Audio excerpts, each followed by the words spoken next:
Hey Mo, I love you.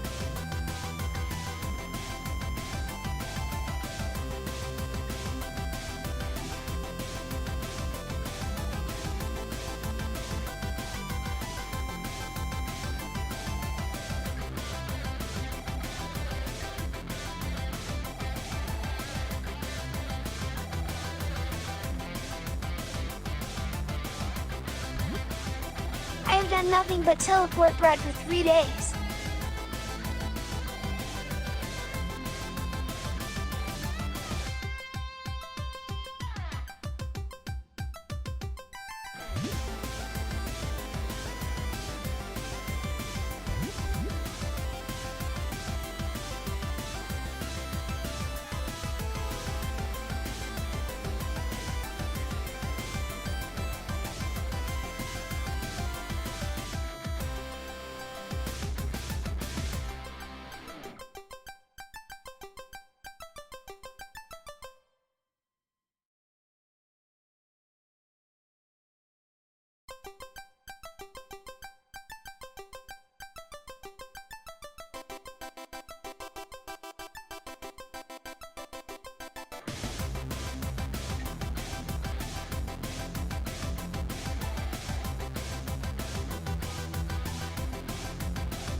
Good afternoon, everyone. Don't worry, I teleported the bread to a neighboring kingdom. On an unrelated note, do you think their magical crystal is load-bearing?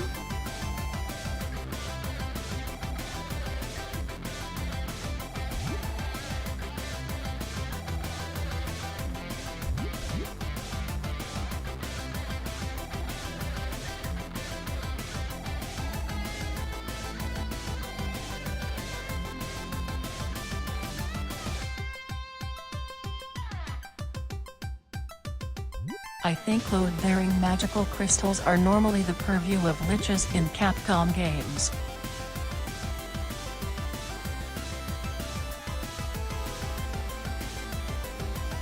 Toro Wo. Hi.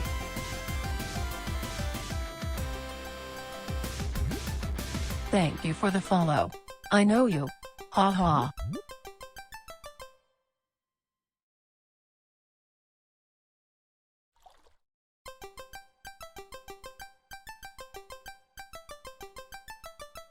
I gotta hit the faunulator and refill my water, and then I'll be here and we'll get started.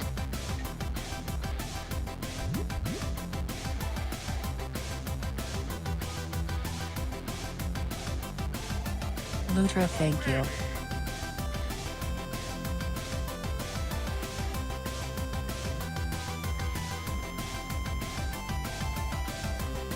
Please enjoy the diamond gembo.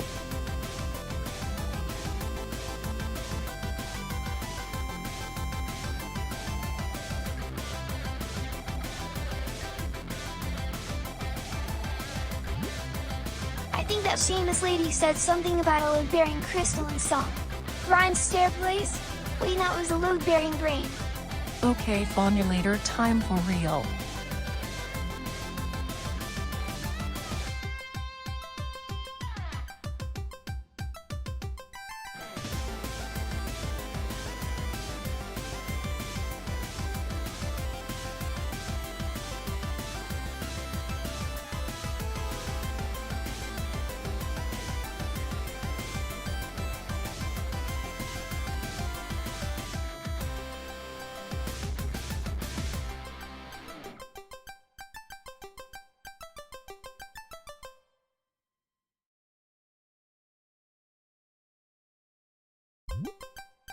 Hey folks, while she's gone, let me tell you something important.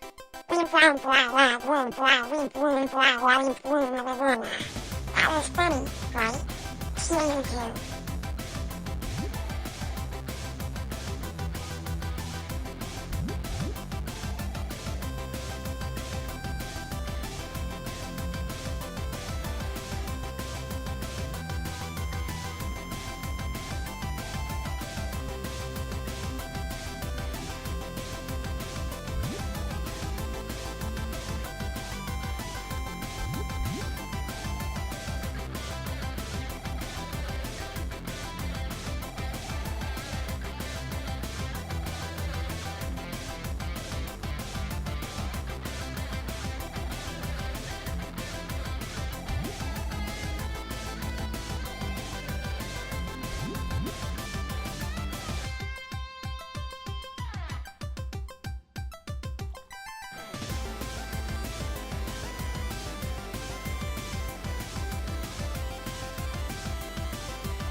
Holy cow, actual thunder outside.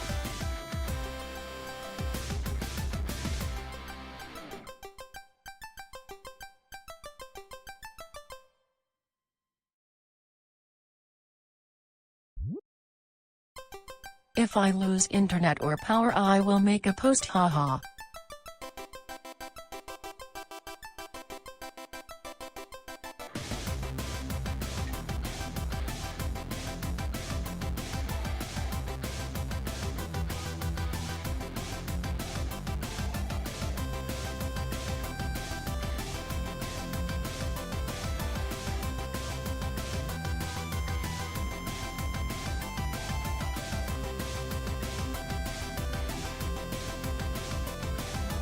I will try loot trap.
Dirty jokes before chat even started.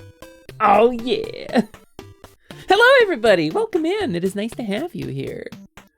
I am, as always, Lumina, Lascivious Alexandria, Moet, Choco Taco, Hydro Puncher, everything went better than expected. First try, perfect timing, 10 minutes later, Taco Cloth Lilyhuff. But you can call me Lumi or Lumina for short, if that's too long for you, because, you know, mortal names tend to be shorter. That's fun. But I am, as always, the proprietor of Atelier Lumi, which is the shop you see before you, where we buy and sell magical goods from throughout the multiverse and be very, very gay. Hello, everybody. Welcome in. Thank you so much for coming to stream. It is storming outside at the moment, so if I suddenly disappear, you know why. And I will do my best to make a post and or come back. But you know how it is. Just to let you know, the fantasy court is full of legal name change documents for Lumi to add one more word to her name. Oh my god, no, I am keeping the fake courts so bogged down with this. You have no idea the amount of authority I have usurped as a result of constant name changes. They hate that. They hate that.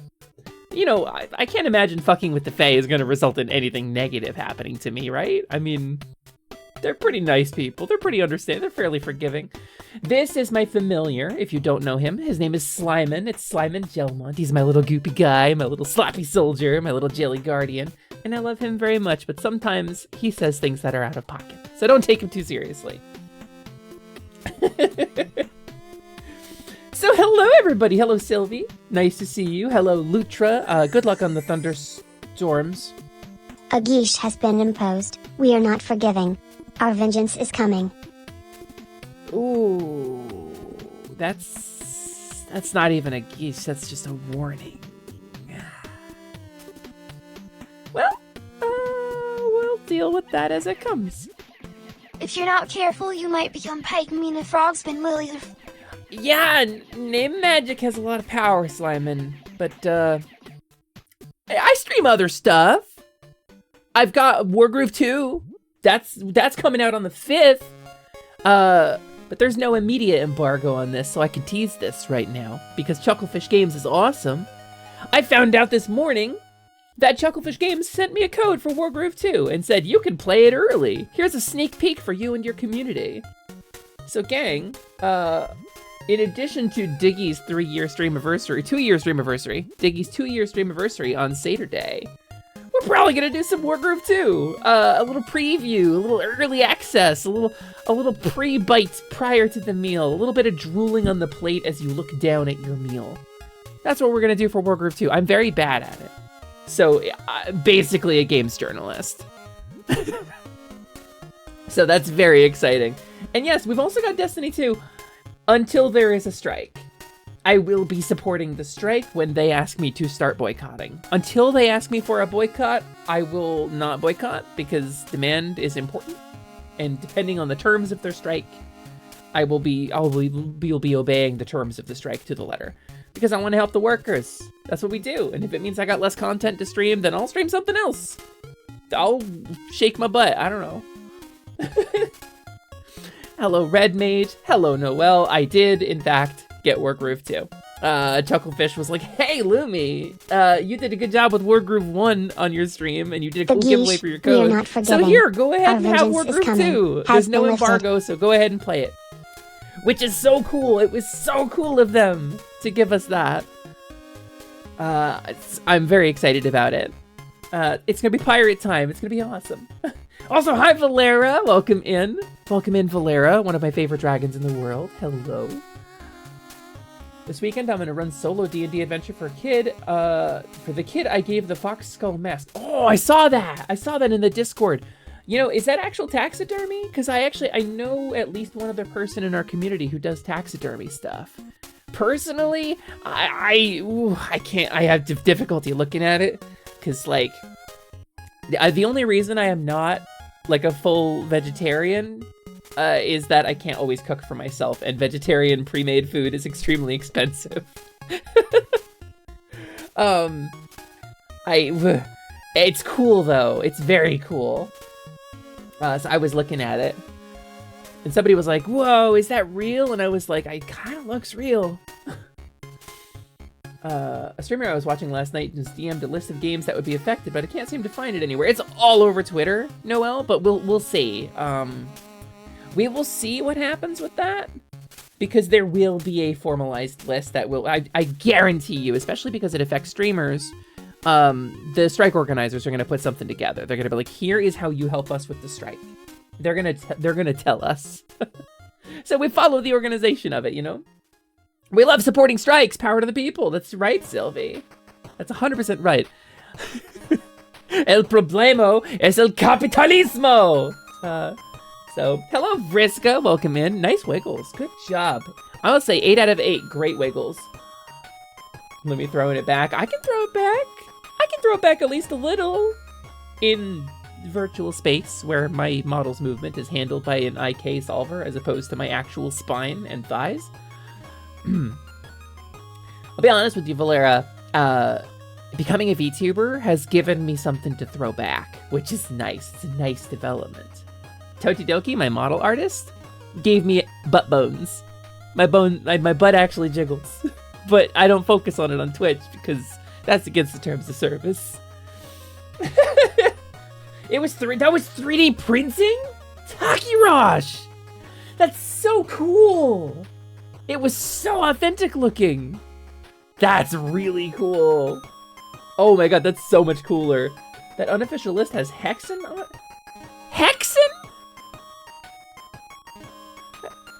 Gang, of all the things to put on the Do Not... Was it Hexen with 2 X's, like the new game on Steam that shares a name? Or are we talking the original, like, Raven Software Doom-like? Because that's genuinely one of my favorite games of all time. I've played that on stream before, but what a thing to bring up in this, the year of our Lord 2023. Hexen. It's a very old game. I didn't think anybody else knew about that game anymore. I thought we'd all died out, like the Jedi, after 10 years of Imperial rule.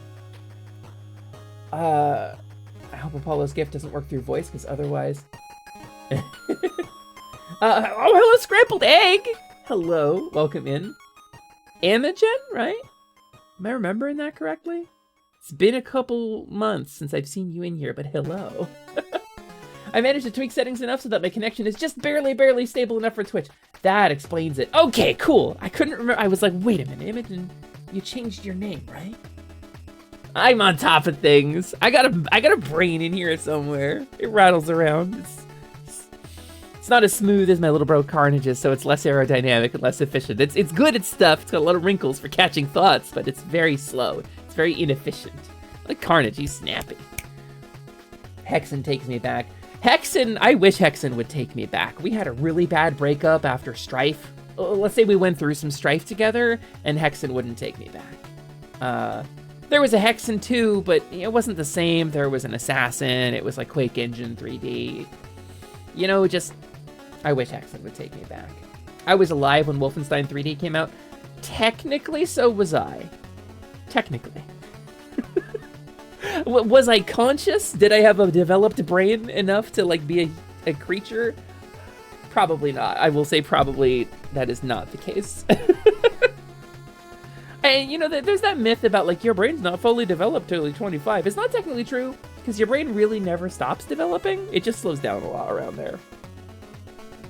But, yeah, no, I'm talking, like, I was like a little tadpole. Little fairy tadpole, you know? I was in my larval form. I can't afford actual internet anymore for the time being, so I've had to use a hotspot checked out from the library. I mean, that's... Support your local library, though, right? Like, what? I didn't even know you could do that. That's really cool. I mean, it sucks for you to not have the internet you want, but it's cool that a library has given you access to that. I have Strife in my Steam library. Of all the people to have, like, Strife in their Steam library, somehow I would have guessed, I would have picked you out of a lineup. Someone else that remembers Strife. You know what I remember about Strife? I remember when you walk up to a wall in Strife and you try to interact with it. Because in Doom, you hit the spacebar to interact with stuff, right? And the character goes, if there's no switch there. In Strife, the character goes, nope, nope, nope, nope. That's what I remember about Strife. I was alive and a gamer when W3D came out. What an era to live through. From Zoom platform, I have Duke Nukem 1, 2, Manhattan Project, and 3D. I mean, classic? Like old school? I learned recently that Duke Nukem had some DLC in Bulletstorm. Bulletstorm, which is like, I'll stab your dicks! Like, it's like a really edgy, it drops some slurs. It's like really edgy writing. It's trying really hard to be like, over the top, bloodfest, kick him in the dick, explode everything, bullets for brains. You know, it's very much that kind of game, Bulletstorm. And it was fun. It was like a little tepid at times, but it was fun. I did not realize that Bulletstorm had a Duke Nukem DLC that replaces the main character with Duke Nukem with fully voiced lines for all the cutscenes and everything. So it's like an unofficial Duke Nukem sequel. And there is a line in it. There's a line in it I was just made aware of, where Duke is on an elevator with his half-robot frenemy. And he's like, hey, wanna make out? Just two dudes cuddling out their woes in a totally hetero way in an elevator. and they like flirt with each other, but then they get like, yeah, it's just because I'm so hot. I'm so straight. Ugh. And it's so weird. I thought it was fake. I thought for sure it was like Gianni Matrigano or something, but it was actually real. It was as released. It's wild. It's a real thing that exists. A geesh has been imposed. Multiple horned fae in your area. Whoa! Golems want to meet you! Defeat your magical arcane crucible with this one weird trick! Haganath the wizard doesn't want you to know! One weird trick discovered by a gnome! It's so good. Torrent Cell! I never played the DLC. It's wild that it exists. I learned about it like today. It's nuts. It's nuts that it exists because, okay, Duke Nukem is like, he's in a strange gray area. As a character, he teeters on the precipice of total chuddom. Because Duke Nukem was written as like, I'm gonna touch titty and pee on guys. Because like, he's very much edgy, crude, shock humor kind of guy, right? And those people who made that kind of stuff, those people for whom that humor was really big, as a general rule, and this is a generalization, as a general rule, are the ones who slid down into like super straights territory, like the real like anti-queer rhetoric, like Pepe wielding 4chan far right demi-Nazis, right? And so, but Duke Nukem wouldn't like Nazis as a character. That's the way he was written. But they weren't self-aware enough back in the day. And now we live in a world where Duke's humor has aged badly, right? But the character hasn't really existed since then. So which way would Duke have gone if the games had kept being made? Would he have been pansexual legend everything fucker Duke Nukem? Or would he have been weird, super straight, like, phobic bullshit from the makers of Shadow Warrior, low wang, deeply racist bullshit, Duke Nukem? The Which one would we have multiple horned gotten? fae in your area has been lifted. And that's, Duke Nukem's soul hangs in the balance right now. And I felt like in that Bulletstorm DLC, the two forces were vying for control when I watched that cutscene. Duke Nukem is a massive B-movie fanboy. I mean, absolutely, right? Yeah, Vriska gets it. Their muscles involuntarily flex. Two bros having sex. I'm here to, wait, let me, it's the most masculine sound you'll ever hear out of me. Let me see if I can do a Duke. Duke Nukem he's way down here. He keeps his throat open for massive cocks. I'm here to chew ass and kick bubblegum. And I'm all out of ass, dick kick 'em. Okay, that's the most masculine sound you're ever gonna hear out of me, and I'm never doing that again. I legit had that game on PS3, and this is my first time hearing about it. I also had it on PS3, Twinkle. Is there another name you'd like me to call you? I feel like in my brain there is another name you have on Twitch, and I've missed it. Somebody called you something else. And if there's something else you'd like to be called, I will try to remember it. Just let me know. If the trick the gnome discovered involves fish oil... I'm so straight that I never jerked off because it would mean touching a dick. And that would be gay. Okay, I misheard that. Yes, Slyman, that would be super gay. But don't worry, Slyman. We're all very gay here. Duke Nukem would be macho movie quoting buff guy, and let's be fair, I see him as at least bi, probably pan. I want Duke Nukem as a character to be like a pansexual destroyer. I want him to be the aspect of a trickster god kicking people in boots. The fucking Duke, okay, look at Duke Nukem 3D. Duke Nukem 3D is like loaded with a bunch of stuff that resonates with the queer community. It's sexy, it's counterculture, it's crass and fun. He reads people for filth. He beats the hell out of like cops. They're literally pigs. It's like ACAB before ACAB. Like, and he's an independent, but he's also like the beer-swilling macho American, like the all-American Eagles and Guns guy. So he could have gone either way, and it terrifies me to think that this character that can't say that I loved Duke Nukem growing up, but he's so iconic that he could become this anti-meme, you know? I go by Tuesday. Okay, Tuesday. Got it. Twinkle Tuesday. Tuesday. I will remember that. Lumi will remember this.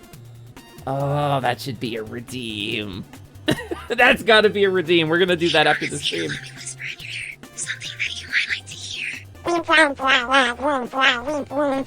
Slime and Jelmont. You're familiar. You're a goopy guy. You're sloppy solider. He did a little awawawawa. Simon did a heckin' awawa. Awawawawawawawa. He's a good little guy. We love him. And the pig cops have lard written on their suits instead of LAPD. It's true. Duke should be a parody of Macho Man that's like badass but still an asshole. That's always the thing I saw in him. I want him to be a parody. I want him to have the self-awareness to be a parody of that character. Like Christopher Pine's Captain Kirk. I want him to be a parody of the original. I want him to be a parody of William Shatner's Kirk. But like, I don't know if he's got that self-awareness. Duke Nukem Forever was not that cleverly written. Half-Life Blue Shift, Opposing Force, Quake, Quake 2. The mission packs for both Quakes before they were consolidated into the main releases. Unreal Tournament, UT 2004, Unreal Gold. Why was it delisted? What the hell, Tim Cook? Mike got the wrong guy. UT 3 Black. I like you've nested your parentheses here. Unreal 2, The Awakening. Doom 2, Ultimate Doom, Final Doom, Doom 64, Hexen, Heretic, Hexen 2, Death Kings of the Dark Citadel. Fuck, this message is running on too damn long. Half-Life 2, Episode 1, Episode 2, reached limit. I like that you've nested your parentheses. That's good form. I love that Fuse from Apex is a cool pansexual space Australian uncle who will make you a great steak and has a great mustache. The queer representation in Apex is extraordinary, and I wish I liked the game more. It's way longer than the games I mentioned. We'll just have to keep an eye out, Briska. The strike organizers are for sure going to put out a list. We love Simon here. Don't listen to her. She's on crack. You shut up. Go to your room, Simon. Carnage, were you trying to boop the snoot? No, she's departed. She's stepped away. Listen, I'm cool. I'm cool, Carnage. I don't need anything from that kobold. I fell down some stairs. We have an understanding, and I'm not trying to give her my stream. I'm not trying to let her take over the stream. She's got her own things to do, and I think that's cool, and I'm into that. I've got my own things going on, you know? I've got a Twitch stream. That's pretty cool. I've got some golf ball redeem. Oh no, I got hit by the golf ball. That's pretty cool, right? I don't need to be plumey to be happy. I don't. Are any of those things throwing carrots? Goddamn. Yes, printers! Some of those things are throwing carrot men at a frog. It's true. You heard it on the news. We're gonna do it here today, live on Twitch.com.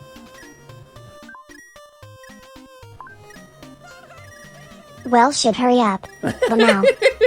I had damn surgery.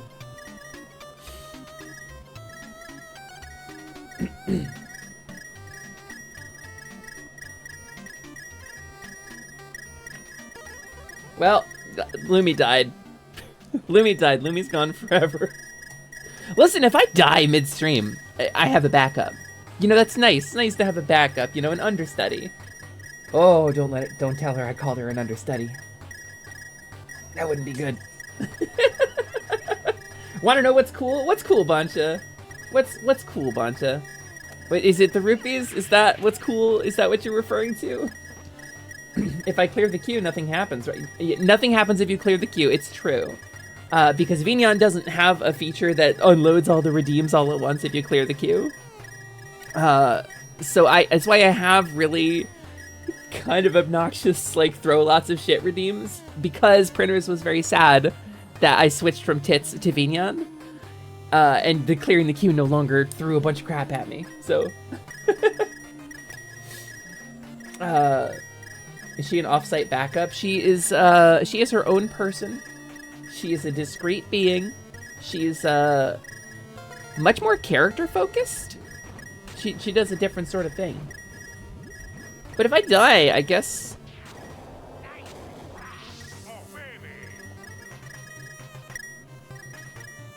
You know, Bancha, it might surprise you to learn this. But I do have a redeem that's 500 rupees that doesn't take a full minute to finish. Get off! Get off! Get off of me! This is my life now. I live here. Yeah, that's why I'm not leveling up. Every time I die, it resets my XP counter. Metal Gear. A weapon more powerful than Metal Gear. Get boxed, nerd.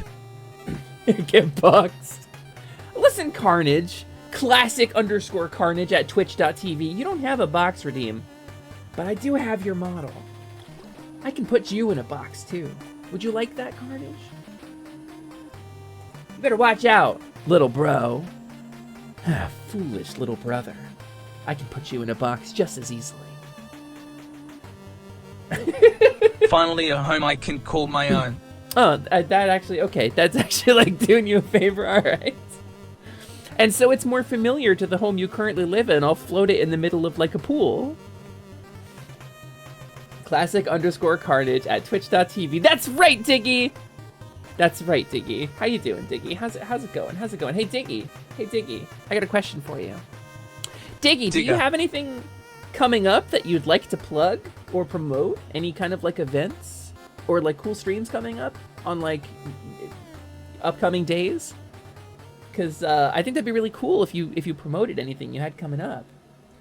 Because, you know, gang, on twitch.tv, if you click the follow button, the little heart at the top of your chat log, you can get notified when a particular streamer goes live, so that you can be in their chat earning channel points to do cool redeems and interact with a really neat streamer. On like twitch.tv/Diggy, for example. Did you know it's September? You can gift your favorite streamer some subs for like some percentage off, I think. It's probably the vibe. I think if you really, really wanted to do something like that, you know, you could. Like to Diggy, for example, for like... Go to Diggy's stream and make him eat olives and jingle Isabel. You could absolutely make him jingle Isabel. So gang, what I'm talking about is that on Saturday, this Saturday is going to be a special day because normally I start stream at 2 p.m. Pacific. But at 2 p.m. Pacific on Saturday, Diggy is doing his 3-year stream anniversary and I plan to be there. So we're going to start our stream late on Saturday so we can make sure to stop by and give Diggy a lot of love. And if you see me schedule a stream for 2 p.m. Pacific, it's because my brain fucked up and I forgot. And I'm not actually planning on streaming at 2 on Saturday. I'm planning on doing my special Saturday at like 4 or 5 p.m. probably. And we're going to play Wargroove 2. It's going to be great. I think. Probably. Because the game's not out until the 5th. But Chucklefish was kind enough to give us an advanced copy so that our community can enjoy Wargroove 2 and explore the game and build some hype for it before it comes out. And there's like a kobold who's interested in that kind of games too. She's sort of tactical minded. I don't know. She might be there. She might be there. I think with probably enough pressure and enough stairs, she could be there as long as anybody wanted her to be. Yeah, Toti, Wargroove 2, I'm so bad at the first one. Chucklefish was kind enough to provide me with a copy for the first game. And we did a giveaway on stream. We gave away a copy. And I was really bad at it. Me and Bonta did a collab where we played Wargroove 2. I don't do a lot of collabs because I am an extremely anxious person. And I struggle to schedule them. But Bonta and I did a collab of the first Wargroove, the co-op campaign, and it was really fun, and we got our asses utterly obliterated. We were like, ooh, ooh, daddy, and then Wargroove was like, shh, don't worry, kitten, I've got you. And we were like, ooh, ooh, mommy? And Wargroove was also like, yes, kitten, that's good. And me and Boncha got obliterated is what happened. So Wargroove 2 is probably going to be a lot of fun, and not at all anything like that experience. So, you know, so I'm considering a name for a fancy restaurant. I'm considering Flagrante Delicios. I like in Flagrante Delicios, like in Flagrante Delicto. What does that mean? That's Latin. In Flagrante Delicto. That's in flagrant, in the act of wrongdoing, especially in the act of sexual misconduct. I love that. Takiraj, that's what I thought it meant. I had to look it up. I very much like it. it was way worse than she's letting on. It's the worst I've ever had my ass handed to me in a game. You gotta play Dark Souls on stream, Buncha. Get some Dark Souls, get some Elden Ring in there. You'll calibrate your bullshit sensors. For what it's worth, it's an extraordinarily fun game. That's the thing. The music is great, the art is incredible, the characters are so much fun. Despite getting my ass brutally kicked repeatedly, we streamed it like 8 times here. So like, like we did a whole series. Hi, Resco, hello, welcome in, welcome in. It's nice to have you. I'm considered Lies of P once I'm working again. Yeah, the Boobin Lord like. We love a Boobin Lord like around here. I've almost beat the original Boobin Lord. I got up to the very final boss in Boobin Lord. I did all the DLC. I beat the stillborn godchild who hits you with his own amniotic sac. It's weird. But Lies of P is Pinocchio, if Pinocchio was Bloodborne, so. If you want to suffer, Dark Souls 2 is the way to go. It's the usual Souls bullshit, but even more bullshit. So I'm told, Toti, and when I was playing, so I played Dark Souls for the first time on stream. I'd never played it before. Like, almost 3 years ago now was the first time I played Dark Souls. I started with Dark Souls 3, because I had it from like a Humble Bundle or something, and I was sitting on it for a long time. We finished Baldur's Gate 3 early access on stream after like a month. I got affiliate. And then I was like, well, what do we play next? And I put up a Twitter poll, and it was like, this, or Dark Souls 3, LOL. And I thought, oh, okay, if Dark Souls 3 wins, haha, we'll have a good time. I'll die a little bit, I'll scream, I'll cry, I'll hate it, and we'll move on, we'll make some laughs together. Then tragedy struck because it turned out I loved it. I adored the game, and I was stuck. I was trapped in Dark Souls 3. My first time playthrough of any Souls-like ever, because the older Armored Core games were not like Dark Souls. And so I had to suffer. I had to struggle. And I was told during that stream that Dark Souls 2 is very much like Dark Souls 3 if Dark Souls 3 had 8 times the enemies. Just for no reason. You like stun lock combos? Do you like getting swarmed so bad you literally don't have counterplay? Dark Souls 2. That's what I was told. Dark Souls reminds me, have you tried Sekiro yet? I think it's definitely become my favorite FromSoft game. I might have enjoyed it more, Imogen, if I tried to play it off stream. Trying to play it and make content out of it at the same time, I am not good enough for that. I am not skilled. I got like for reals frustrated playing it, and I had to put it down. I do have it. We did, I think, 3 Sekiro streams like a year or 2 ago. I did not make it very far. I made it to like the first one of the flashback missions, and we got through that, and like right about, there was like another, it wasn't even a boss, it was this one particular area where there's like a little village sort of area, and it's just loaded with murder assassins, and we just kept getting stuck there. Well, what am I, I'm getting caught up. Inflagrante Delito makes me think of a clip from some pulpy movie I can't recall where I believe Christopher Lloyd yells the phrase at another character. Really? Yeah, I don't have any idea. It's like Kaizo Dark Souls? That doesn't sound like fun. That sounds like a nightmare, Toti. Like, I get it. I mean, I fought pre-patch Balteus in Armored Core 6, you know? I fought, well, spoilers. There's a mecha you fight that we refer to as Mechlenia in AC6. It's the Mechlenia fight, because it's like Millennia. It's very similar in a lot of ways. I fought that fight with a light mech. I don't mind, I'm no stranger to a little punishment. I spent something like 6 hours on the Nameless King collectively in DS3. But I think that sounds like too much for me. I was playing F-Zero GX recreationally, like 2 days ago. I loaded up F-Zero GX, I played that for fun. Like, I like a little punishment, but that's too much. I'm gonna have a little sippy. Tetris also eats too much of my brain to commentate over. I just get sucked in. You know who you should check out? Maswoon. Twitch.tv/Maswoon. Can we throw a shout out for them? Maswoon is a Tetris player, and they are a positively cracked Tetris player. They're extraordinary. They're able to make like really good content while playing Why am I not following? I know I'm following Maswoon. Why am I unfollowed from them? That's weird. It's Miss Swoom. Oh, okay. That's why. It's the Wrong wrong name. Masmoon. Yeah, don't follow that one. I was like, what the hell? I was very confused. Yeah, that's not Masmoon. Sorry, chat. I misled you. I gave the wrong one. Let me unfollow that one real quick. It's Masmoon. It's twitch.tv/it's Masmoon.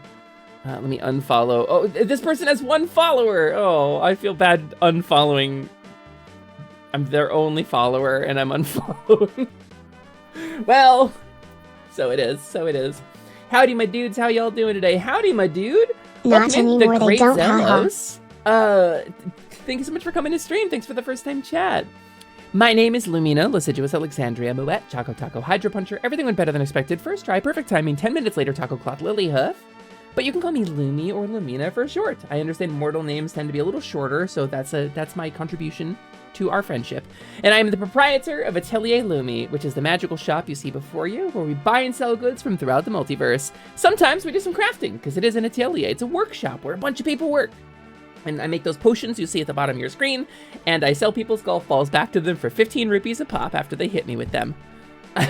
I'm here, I'm queer, and I'm a very goofy deer. It is nice to have you here. Today we're planning on playing some more Pikmin 2. It's my first time playing it.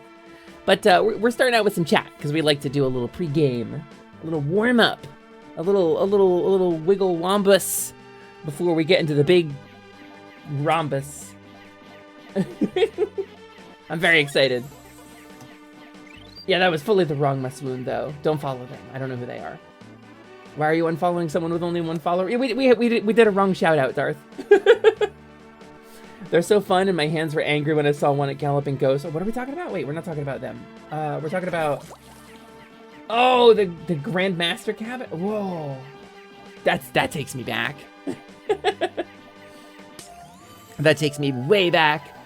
Look at that! Wow! Is that It's Masmoon on twitch.tv? I think that's a person you should follow. You could just go ahead and click a button at the top of your chat. It's free and the government can't stop you. And at any moment you can come in there and they could be playing Tetris. And you can really rib them. You can absolutely deride them. Nicely, of course. About habitually using sidewell instead of centerwell. Which apparently is a struggle for Tetris pros. I didn't even know what that meant until... You want to learn what a sidewell is? Go to Masmoon's channel. Pikmin 2 is an old favorite of mine. Oh, wait. I clicked the wrong button. Still got my physical copy from the GameCube original. Hell yeah! Zelos, that's cool. That's OG cred. I worked at GameStop when the original Pikmin series was coming out. I was wee Babbo Lumi working at GameStop, working at a local game store. And when I was working at Game Store, I wanted Super Mario 128. I was looking forward to Super Mario 128, right? It was like the thing. It had been teased in magazines and stuff. And it turns out it became these little guys, these weird little dudes. And I was like, oh, I don't know if I like that. They got weird little dead eyes and they stare at you and it's kind of unsettling. And I never actually tried to play it. I never actually gave it a chance. I was dealing with some stuff, and I just didn't have the brain power. I was addicted to MMOs. I think I was probably playing EverQuest at the time. Oh, loud sounds coming into my apartment right now. Yikes. Yikes, that's loud. Is that picking up on the mic? Whew. I hope that goes away. But yes, I was, sorry, it's like brain deleting. I was working there and I didn't give these little guys a chance. I didn't give them enough of a chance and I slept on this series. And so my friend Misa Deluxe, twitch.tv/Misa Deluxe, the bunny girl VTuber from the future, has come back in time to teach us about being kind to the planet and environmentalism. She really enjoyed the game and she saw that I was getting into it. And she was like, all right, well, Lumi, here you go. And she bought me the Pikmin 1 and 2 remakes on Switch. So we're playing them on stream. This is a gift from my beloved friend Misa. So, excuse me. How much are these Pikmin costing me? Oh, they cost you nothing. The Pikmin are free.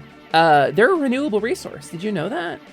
Just every time you do, a Bulborb dies. A Bulborb dies every time you say Pikmin in my chat. Come to think of it, there's an arcade here in undisclosed location that had one last time I went a few years back. Wild. We were just talking about arcade cabinets recently. We talked about the F-Zero AX cabinet. That thing's apparently the holy grail of arcade cabinets. Let's see. Twitch is a follow... Yeah, Twitch does have a follow limit. It's true. You can follow 2,000 people, apparently. And anything more than that, and you can't follow any more Twitchers. But that's okay, because we come and go a lot. Okay, thank goodness that did not come through. That was so loud. That was like brain-rattling bass. Whee! The sole reason I've struggled with Pikmin is the whistle sound being so frequent. Oh, is it like a misophonia thing? Like the whistle hits you in a way? I get it. As somebody with like pretty severe misophonia for like a bunch of different sounds, I relate. Styrofoam squeaking on itself. Like if I get takeout food, it better be in a paper container or like a plastic container, something I can recycle. Because if it's styrofoam, I will struggle to eat it. I will have to transfer it to another dish before I can eat it. I'm very, and people chewing, especially if they chew with their mouth open. That's like, ugh, it really upsets me, like irrationally.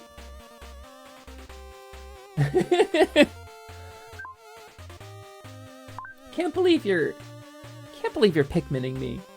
Are you trying to take me down? I should get a little circular, like a radial health meter, like a Pikmin monster. I think it less than that in this case, and more just autism stuff with repetitive noises. I see. Yeah, everybody's neurodivergence is different. Everybody on the spectrum is like a little different. So yeah, you gotta do it the way you gotta do it. Update, we think we figured out why the bot isn't here. Really? Buncha, that's super cool. That's super cool, Buncha. Do we have a fix working on it? Is there anything I can do to help? Is there aught I might do to aid thee in thy quest, noble Tanuki? Thou hast come to my shop, my place of business, seeking succor, and I shalt provide for thee this that you seek, that thou seekst. Oh, my music stopped. Hold on. Not the underdog theme. Let's go ahead and restart this. Let's load it up. Let's hit the loop and the shuffle button, and let's hit the next button. Nope, that's not what I want. Come on. Okay, loop and shuffle are both on. There we go. There we go. We got our music. We're back. We're currently listening to a playlist by Bulby on YouTube, by the way. That's the playlist in the chat right there. The browser source for it isn't in this scene. Oh. The browser source is in this scene? So, does the browser source need to be active for it to find my channel? Is that what's going on? That would be wild. Oh, yeah, I have some scenes where the shout out thing isn't active. That would make sense. Who pinked you? It's the shield potion, Layla. When I get a shield potion, I glow pink. Gang, if you don't know, if you're new here, we have a whole economy on the server. You can use those pay X number of rupee redeems and the channel points to convert your worthless goddess coins to... I'm gonna get flushed. Goodbye. There we go. Goodbye. There it is. Little kobold, go back to kobold. Someone help me.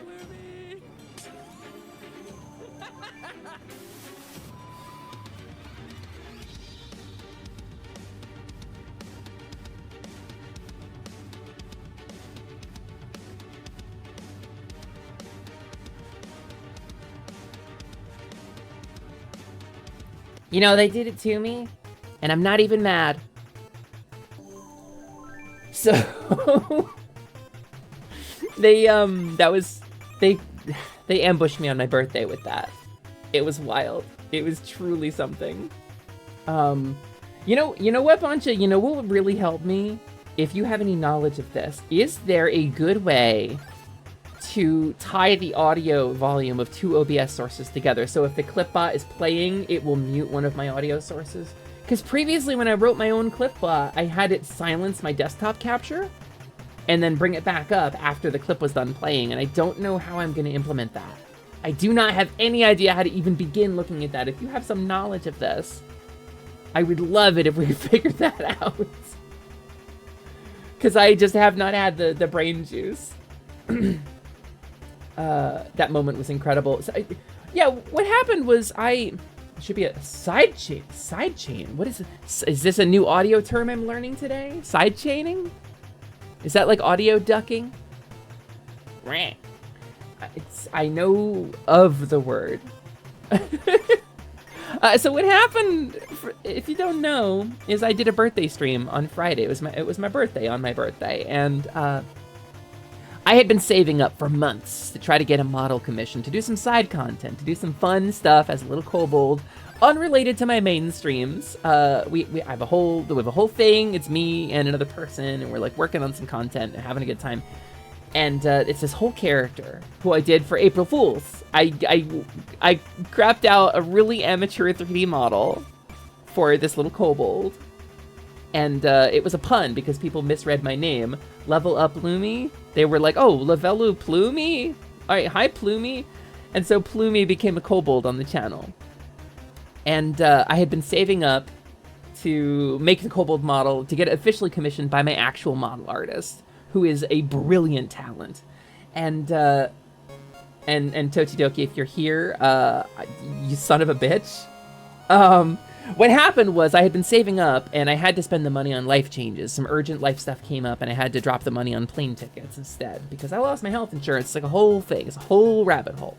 And we have to move. So, I was gutted that I could not save up for this model, and the community, under Noelle's direction, got together and gifted me the model for my birthday. What's funny is I had just refilled the savings thanks to a big fundraiser we did, and I had actually reached out to Toti and was like, hey, can you work on this model at some point? You said you had a slot for me, right? And Toti, fucking genius, was like, I think I have a slot somewhere in like a month. And I was like, okay, cool. In like a month, I can just pay that out of my new Twitch payout. Then I don't even need to touch my savings. That's great. Cool. And then he messages me like a day later and is like, looking at these refs, I really wish I was just working on your model right now. And I was like, I mean, hell, LOL, what if you were? Just kidding. Motherfucker was. The community reached out. It was like, hey, how fast can you make this model? And it was like a week. So yeah. Toti, there is some stuff I should message you, because there's some stuff there is some stuff that I would love to get your help with on it. But I'm so happy with it right now that I don't want to change it, because I would have to rebuild the whole VTube side of things, and I don't want to do that right now. I just want to enjoy her. So unfortunately, I can't really do that without derailing my main content. So, I gotta find a happy medium where I get to be kobold and still keep the Lumi content alive, because this stuff is really important. What we've done here is really important. Surname Lavelu, given name Plumie. So I wrote lore for that. I wrote the lore backwards. The Plumie is a nickname because she has the plume staff. It's got a feather, a flight feather taken from a rose phoenix, which is like a regular phoenix but palette swapped and much higher level, and it's a symbol of femininity and rebirth. And so Plume, or Plumie, right? That's her chosen name, because her clan takes chosen names based on a token or an icon that represents them, and it's who they choose to be. It's a symbol of who they are and that they project out to their community like a mask, Her actual name is Hisfear in Draconic, or Hasper if you're a common speaker. There's a lot going on with it, gang, and I have done. Somebody mentioned like a week ago, what's really cool? The VTubers, for everything they show you, they have 9 things they haven't. I have got things that I have not shown you. And I'm screaming internally because I want to. The desire to just go kobold is very high thanks to this birthday gift I received. You fully shoved my train off its tracks. I hope you know that. Lemmy, can I ask for suggestions from your chat for a charity for Twitch or Treat?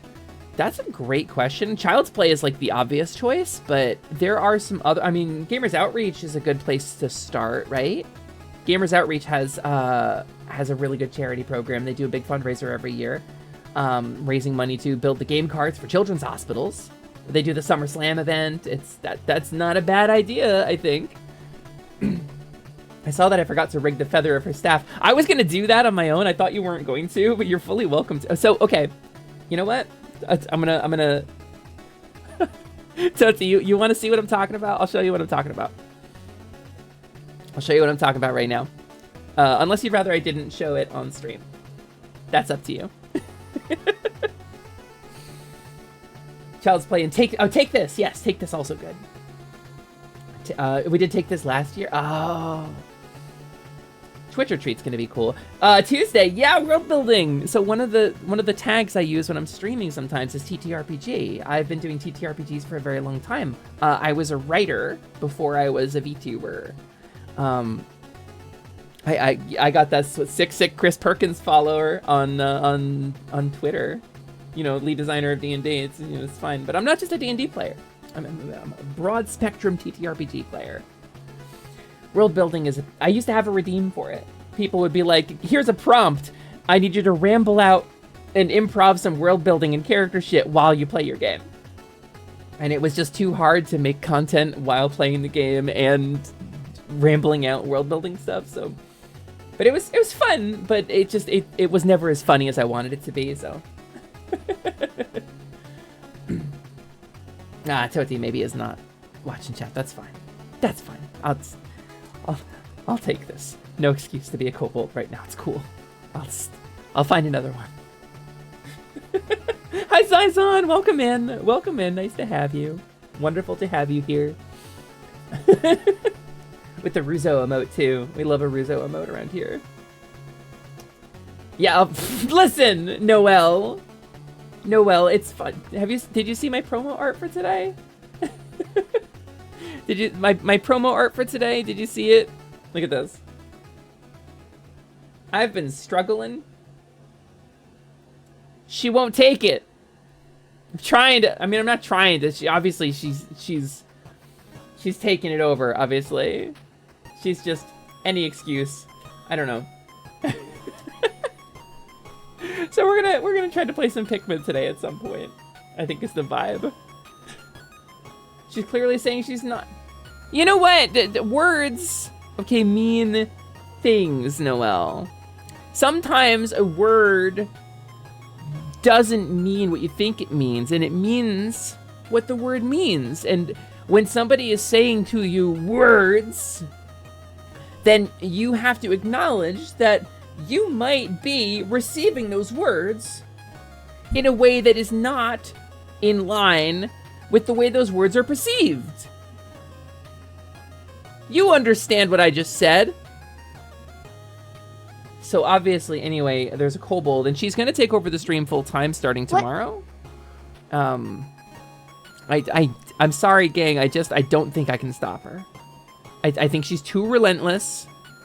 I think she has too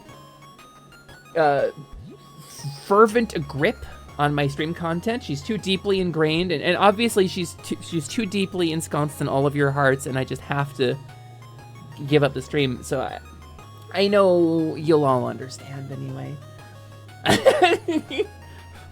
What about the things that mean words? No, I refuse. There's a joke about semantic satiation in here somewhere, but I can't find the words. Nice, well done. She has two little grabbers. She does have two adorable little grabbers. I told you to give her 3 days. A blend, I can't help it. She's doing it. I'm not the one doing it. It's Plumie. It's Hesper. Hesper the Kobold. She's the one doing it. I'm trying to fight back, but she's corporate takeover. This is a hostile takeover. I'm the Geneva Convention. Call the Hague. It's Kobold taking over my stream. I can't stop her. Sorry, gang. Okay, and she does have 2 little steppers and 2 little peepers. She has 1 snoot for boops. She has 2 floppers for hearing, 2 pokers for hitting, and one big waggy around back. Okay? Gotta understand that. The kobold triad of snack, nap, shiny. It's important. I learned a lot from watching that VOD. By the way, I did not watch that VOD. I usually watch my VODs. I watch back so that I can like pick apart my performance and find the things that resonated and the things that make me go, ooh, let's not do that again. And I can't bring myself to. Because the whole time I was in character as Plumie, I was screaming in my head. I was extremely critical of myself. And I'm told it didn't come through, but so I'm afraid of what I'm gonna find. Like, maybe I'll be really proud of myself. And maybe I'll think it's bad and I won't want to do it again. And I want to do it again. So I haven't watched it. Does this count as a rebrand? I blew it. I already blew it. It must be. Would Jar Jar Binks be considered an aquatic space kobold? No, he's a cartoon rabbit. He's a bug-eyed cartoon rabbit who steps in the poopy. Also, I have theories about Jar Jar Binks. Welcome in, Zelos. It's me, your girl, Lumina Lassiduous, Alexandria Moet, Choco Taco Hydra Puncher. Everything went better than expected. First try, perfect timing. 10 minutes later, Taco Cloth has opinions about Star Wars Lily Huff. Can I talk about Jar Jar Binks for a moment? Can I sidetrack us and talk about Jar Jar Binks? I got boxes full of Jar Jar. I would love to talk about Jar Jar. I've been waiting all day to talk to someone about Jar Jar. So, all right, there's Jar Jar's Binky. He kind of is. So okay. I will give you the shortest, most possible abridged version of this, and I will let you fill in the blanks, because I do not want to go on an hour-long tangent picking apart moments in Star Wars Episode 1, The Phantom Menace, to build a strange theory about Jar Jar, but I will preface it by saying I have a few things that I love in life more than other things. Dragons, Prinny, my wife, Love Me Deadly, dice, magical math rocks. Shinies are a big part of my life. Crossovers, couch co-op, and things that got left on the cutting room floor for films and media. The world that almost was. The thing we narrowly dodged. A nearby reality where a coin toss went differently, where Philip J. Fry's hair was black and he wore a green jacket. This is addressed in pop culture, the near miss reality. There's a whole YouTube channel called Silva Gunner, and there's Timmy Turner's granddad as well, where they do like mashups and alternate reality versions of things as they almost were. And like a whole lot of memes, but sometimes there's a song on there that's like, whoa, this could have been real. And it wasn't, but it could have been. And there's nothing that fascinates me quite like that sensation of almost reaching through the veil, right? And of picking apart those threads. You're talking about Darth Jar Jar. I'm not Zelos. Darth Jar Jar is a good fan theory, but I have a different thought on this. And I also have thoughts about Fred Savage's The Wizard, and the character of Maura Grissom and Jimmy's missing older sister, who is implied to be dead at the start of the film. But there's a lot of DNA left in the film that leads me to believe that originally his missing sister may have been Maura Grissom in disguise. She wears a plastic dinosaur on her fucking wrist. Why? Nobody does that. It's a plastic dinosaur. It's the symbol of the movie. That's a deliberate choice by the wardrobe department. Why would they do that? If not because of... So Jar Jar Binks is an aquatic little guy. I had to oopsie roar, and he got exiled from Odo Gunga, right? Odo Gunga is the name of the city, right? Or is that the sacred place? I got them mixed up. Anyway, my point is, Jar Jar Binks was a goofy little cartoon rabbit who got exiled because he had a whoopsie. What manner of whoopsie, you might ask? Well, Jar Jar Binks is clumsy, right? He's clumsy. He bungles his way into the correct answer most of the time. Sometimes, and the narrative trope at work here is that The people he came from did not appreciate that he was bungling in a way that they did not like, but his bungles were what saved the day in the end. Wow, hand grenade, boom! And he blows up a tank by fumbling a grenade. He accidentally kicks a battle droid, gets it stuck to his foot, flails around, and the battle droid shoots like 4 other battle droids. Jar Jar Binks has oopsies. This is what he does. Do you know who else in that movie has oopsies? In the narrative of that film, there is another character who, on acting purely on instinct, clumsiness, and cartoonish, childish naivete, stumbles into the correct answer. And do you know what the explanation for why Anakin says, "I'll try spinning, that's a neat trick," and survives a starfighter battle? You know what the reason behind that is? He is the most powerful Force user in the galaxy. Because Anakin Skywalker bungles his way into the correct answer for comedic effect, and it's a major plot point.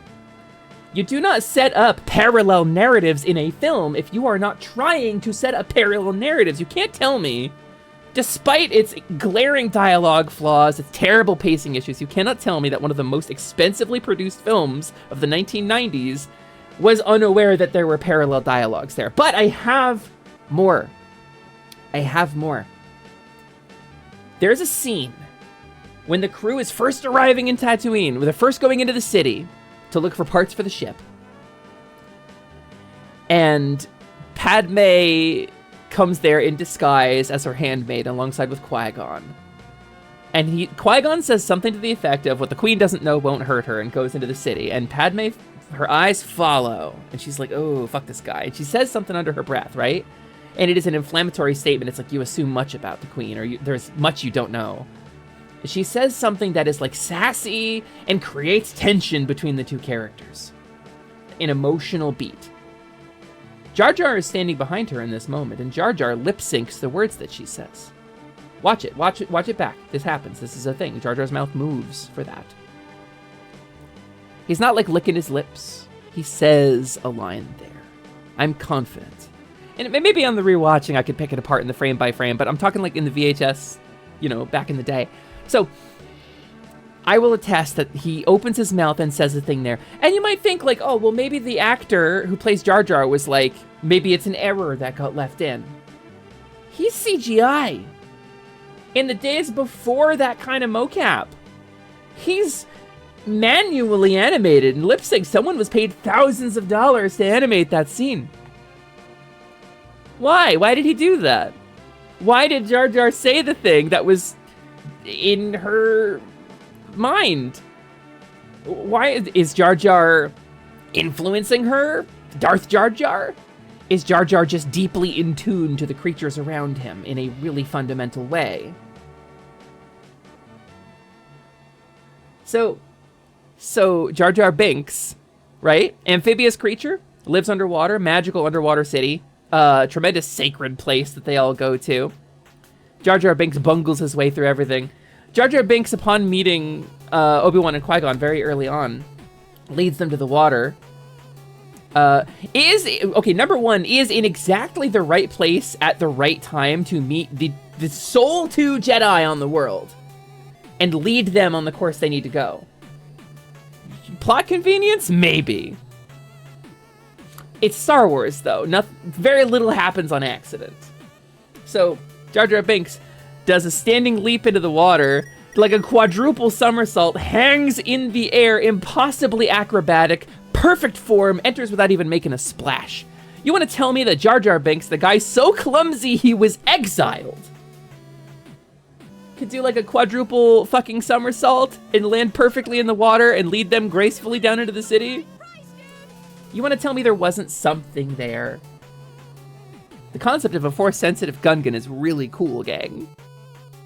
So, is it implied? Is it a deliberate implication in the plot? No, probably not. Is it something that I believe was explored by the artists and the writers and the actors? Absolutely. Do I think that we had a near miss with a Force-sensitive Jar Jar? Absolutely. And I would love to see that nearby reality. So, anyway, I have missed so much chat. I apologize. And it wasn't a little oopsie that got him exiled. He blew up a gas hour oven while working at Boss Nass's chef, breaking the bubble wall and flooding the city, and crashed the boss's luxury hay liver while trying to save it. Oh, Boss Nass? The guy who is such an asshole that he fucking perpetuates a race war with a Naboo and tries to send the Jedi to their deaths? Yeah, that guy? You think Jar Jar did something that hurt Boss Nass? Oh no, he flooded the city! So many people must have died. They're amphibious. Nobody died. Come on. So, I mean, I have thoughts. All right. Can I prove it? No. But this is my thoughts on Jar Jar Binks. Do I think he's a Sith Lord? No. Do I think he is... I wrote a short story about this from the point of view of Obi-Wan Kenobi. I actually wrote like a 5,000 word short story exploring this concept. I think there is territory there, and I think it's a good headcanon, and I have accepted it. That Jar Jar Binks is colossally force sensitive, but has no training and no intuition about how to use it.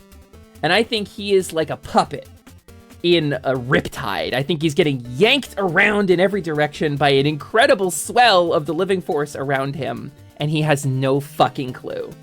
And I think that's in keeping with the spirit of Star Wars, right? Where the goofy rabbit steps in the poopy, the force works in mysterious ways. That's the narrative. I think I'm keeping in the spirit of Star Wars when I say that. So I like it. Lumi, please tell me that's on AO3. It is not. I have only ever released it to, I think I put it on my Twitter like 5 years ago. And I think I showed it to my friends in a private Discord. It's the only place it's ever been. The Gungans went to a lot of trouble to build underwater cities. It's a lot of property damage. I'm not saying it wasn't bad. I'm just saying the Force works in mysterious ways, and sometimes the Jar Jar Binks topples hierarchies. That's what he does. It is used for evil in the films. But Jar Jar Binks, man?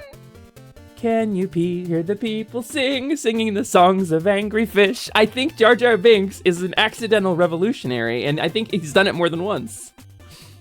I think he has oopsie-poopsied his way into the toppling of multiple regimes and destroyed multiple status quos. I think that's the Force's purpose for him. So, I don't know. Plot twist, Qui-Gon took Jar Jar's midichlorian count on accident instead of Anakin. Yeah, and that's why Anakin was just never ready to be a Jedi Knight, right? Or a Jedi Master. You know, it wasn't all the rage and, like, tepid, angry teenager writing that he got. No, it was... Jar Jar Binks is Gungan for Prisoner 24601. Yeah, except his I stole a loaf of bread line is like, I caused billions of credits in property damage. Look down, you'll always be a fish. Look down.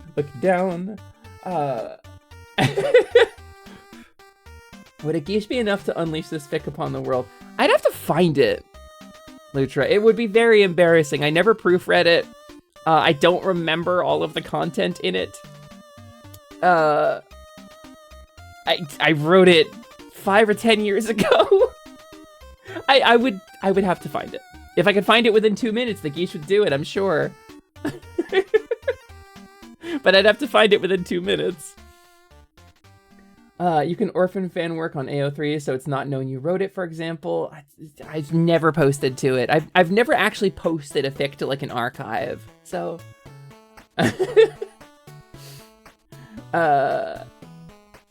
Yeah, and then and I'm Boss Nass. Do not forget my name. No, what was the general's name? The guy along with Jar Jar. He's in the ending when Boss Nass holds up the magic fish orb, the magic salmon roe. There's the gray Gungan guy with the little mustache. What's his name? That's him. That's Javert.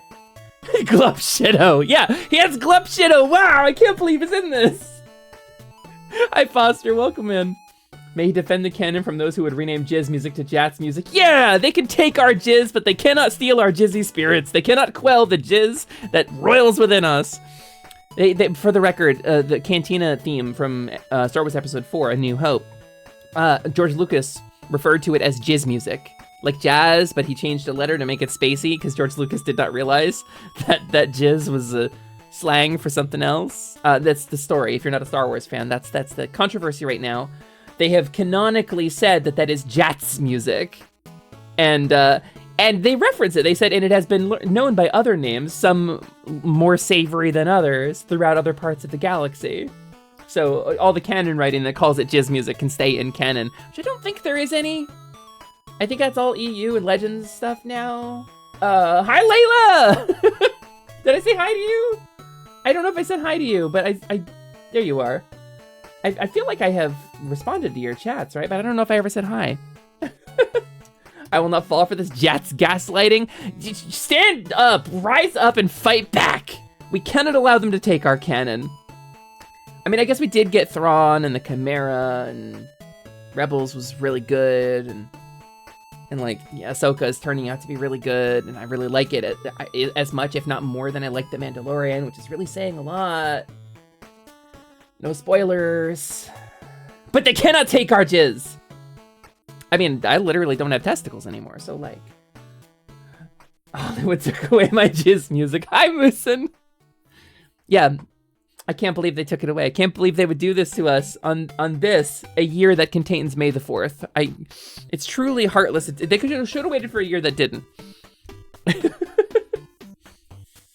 I have it from a good source that jazz music was actually defined as a subgenre of jizz. Yeah, Nestor? I don't know. I've seen the text in question. Is it a subgenre of jizz? I don't know that that's true. I'd have to find it. Doing this during Pride Year? Unbelievable. Unfucking believable. It's transphobia. It's just transphobia to take jizz. This is not my normal stream content. It's Biscotti time. BRB, please have a good time. Please have a good Biscotti, Noel. I hope it's one long noodle and you slurp it up and go... And then you kiss the other Noel on the other side, who is like a, slightly scruffier version. And you fall in love. And there's one meatball, one big meatball. That for some reason the dogs didn't go for first. It's weird. Here I was moping about my situation, then people started talking about jizz. Does your situation involve the removal of jizz, Blend? I'm sorry. It's plaguing all of us. All of us Star Wars fans are truly suffering right now. Hi, Zizon. Hi, Zizon. Don't worry about it. Don't worry about what you just heard. I think I said hi to you already. I'm sorry. I'm like trying to keep track. I'm saying hi to everybody and I keep missing people. Becoming one of those fandom menace chodes, but only for silly names. Glupshido! That's the Glupshido effect. I love silly Star Wars names are the best. Bread is now baking. Congrats, Nestor. Give me some, please. I had a very lean brunch fist today. I had a bowl of Vite Ramen. Yuzu show you Vite Ramen, not a sponsor. Very good. And then I stir-fried some chicken and some broccoli, and I had that with it. And so I'm very hungry, because it's a very light, not exactly protein-laden meal. But it's good, it's healthy for me. It's a lot of hard, healthy fiber, soluble fiber in that. It's very good. It was tasty. Didn't Jar Jar's dad also try to off himself out of disappointment after what Jar Jar did in episode 3? Is that a thing, Zelos? Do we ever see Jar Jar's dad in canon? If it happens in the Clone Wars series, I didn't see it, unless it was the last season, or the first season. That's wild. I mean, I guess if it happens in the Clone Wars, it wouldn't have happened after episode 3, right? Unless it was the last season, so that doesn't make sense. Maybe it's a comics thing? I'm imagining... Wait, I missed it. Wait, I lost your message. I'm imagining jazz subgenre. You should hydrate. Over to... Yeah? I should hydrate. You're right, printers, I should. Thank you, printers.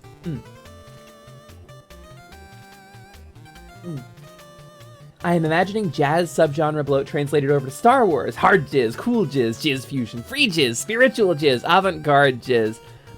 There's a crossover between jizz and blues too. Like sometimes you got the blues and sometimes you just jizz, you know? I think about that one Twitter bot that made randomly generated Star Wars names and managed to make an actual name within an hour. Was that a thing? The only randomly generated Twitter bot I know is the one that finds Wikipedia articles that have the same cadence as the Teenage Mutant Ninja Turtles and makes a logo out of it. That one broke when Twitter changed its API when Musk took over, which is a real loss to the creative community because that Twitter bot was amazing.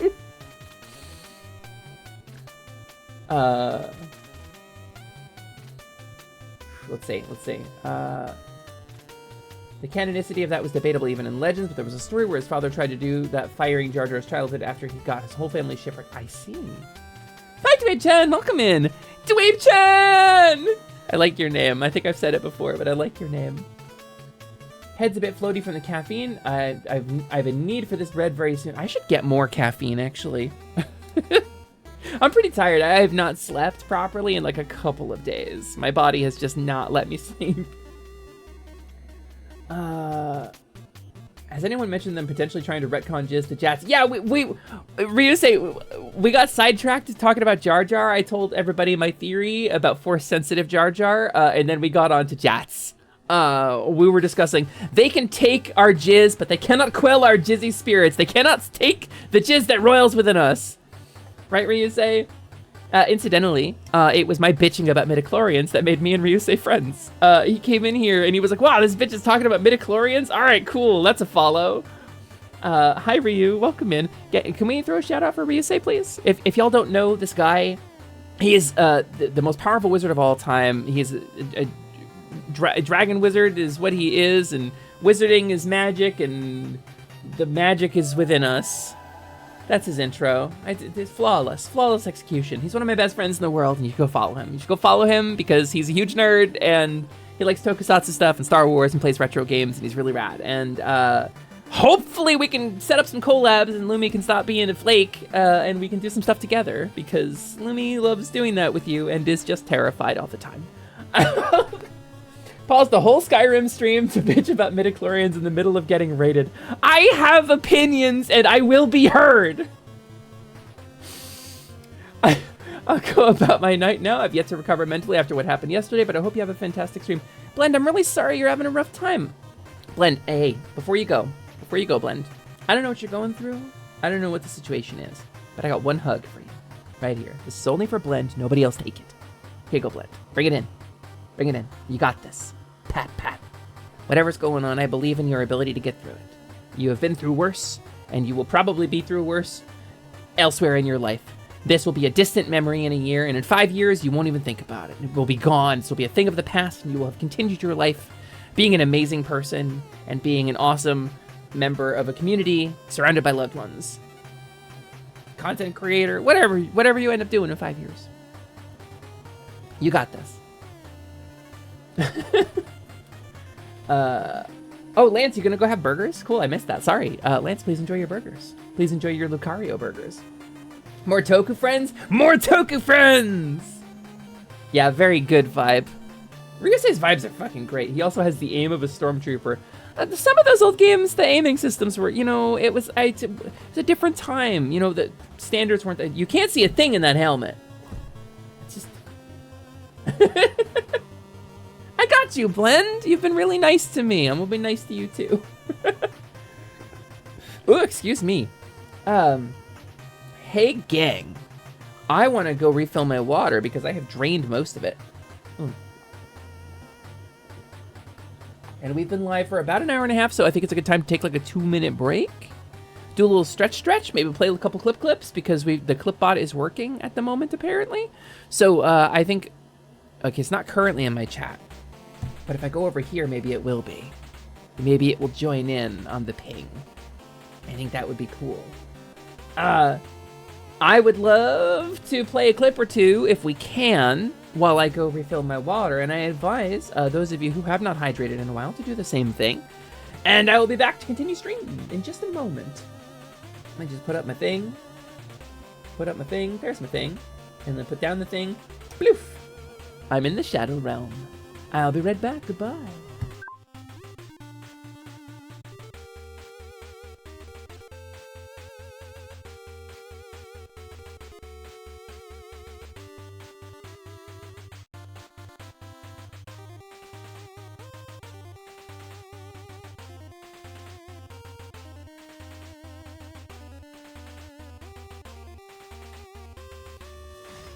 Give me that head.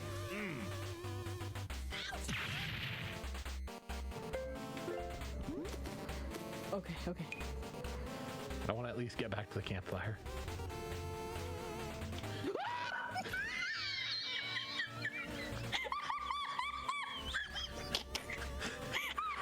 That was such a scream of actual fear. I found the goo boob. The blade in the goo boob's back. The goo boob.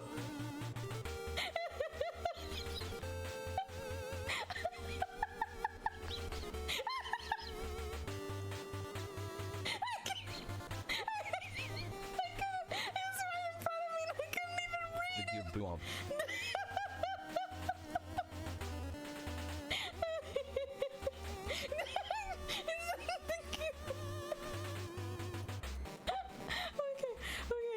Here's the blade. It's in the goo boo back.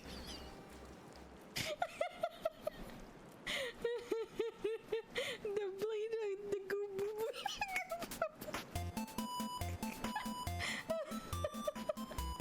Okay. Glitch out.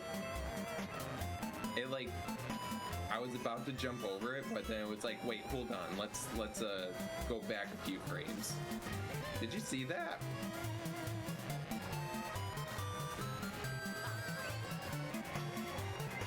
Oh god.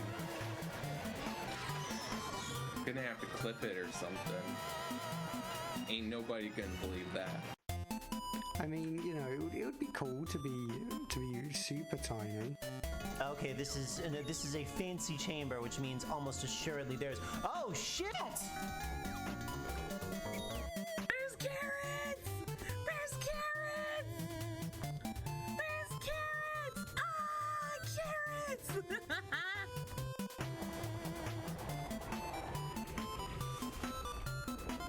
Oh, you're ugly. Okay. Look at him, so proud after he like made such a mess. Maybe Ruined this is my why he life. lives up in the middle of the jungle by himself with no one else. Yeah, he literally has killed everyone. Stand him! He's the reason why Knuckles' answers went extinct. He's the reason why Tails crashes planes. Yeah. 'Cause even Holy Tails can't take shit. it anymore. Tails will be flying. Are you seeing this? They're trolling us. They love it. They're just making him dance like that. That's Diz and Boomba gang. I It's like a big old giant finger right in our faces. fucking adore both of these people. Gang, if you're not following Diz Slime and Legend of Boomba on Twitch, you should be. You absolutely should be. You can have them all dancing. I had to type a DM out to somebody while this is playing. Oh, this is great. Killing it, yeah. Let's go. Is it this one? Can I be in sync? No, I gotta go faster. Gotta go fast. Oh, that's so fucking cute. Shit. Anyway. I could. I'll get plenty of time to have fun with you when you get affiliate. Just remember that. Jesus Christ! Mino? You okay, buddy? God, that hits a lot harder when I'm this small, huh? Yikes. Oh, this is Etrian streams. Who clipped that? Oh no, what's that name?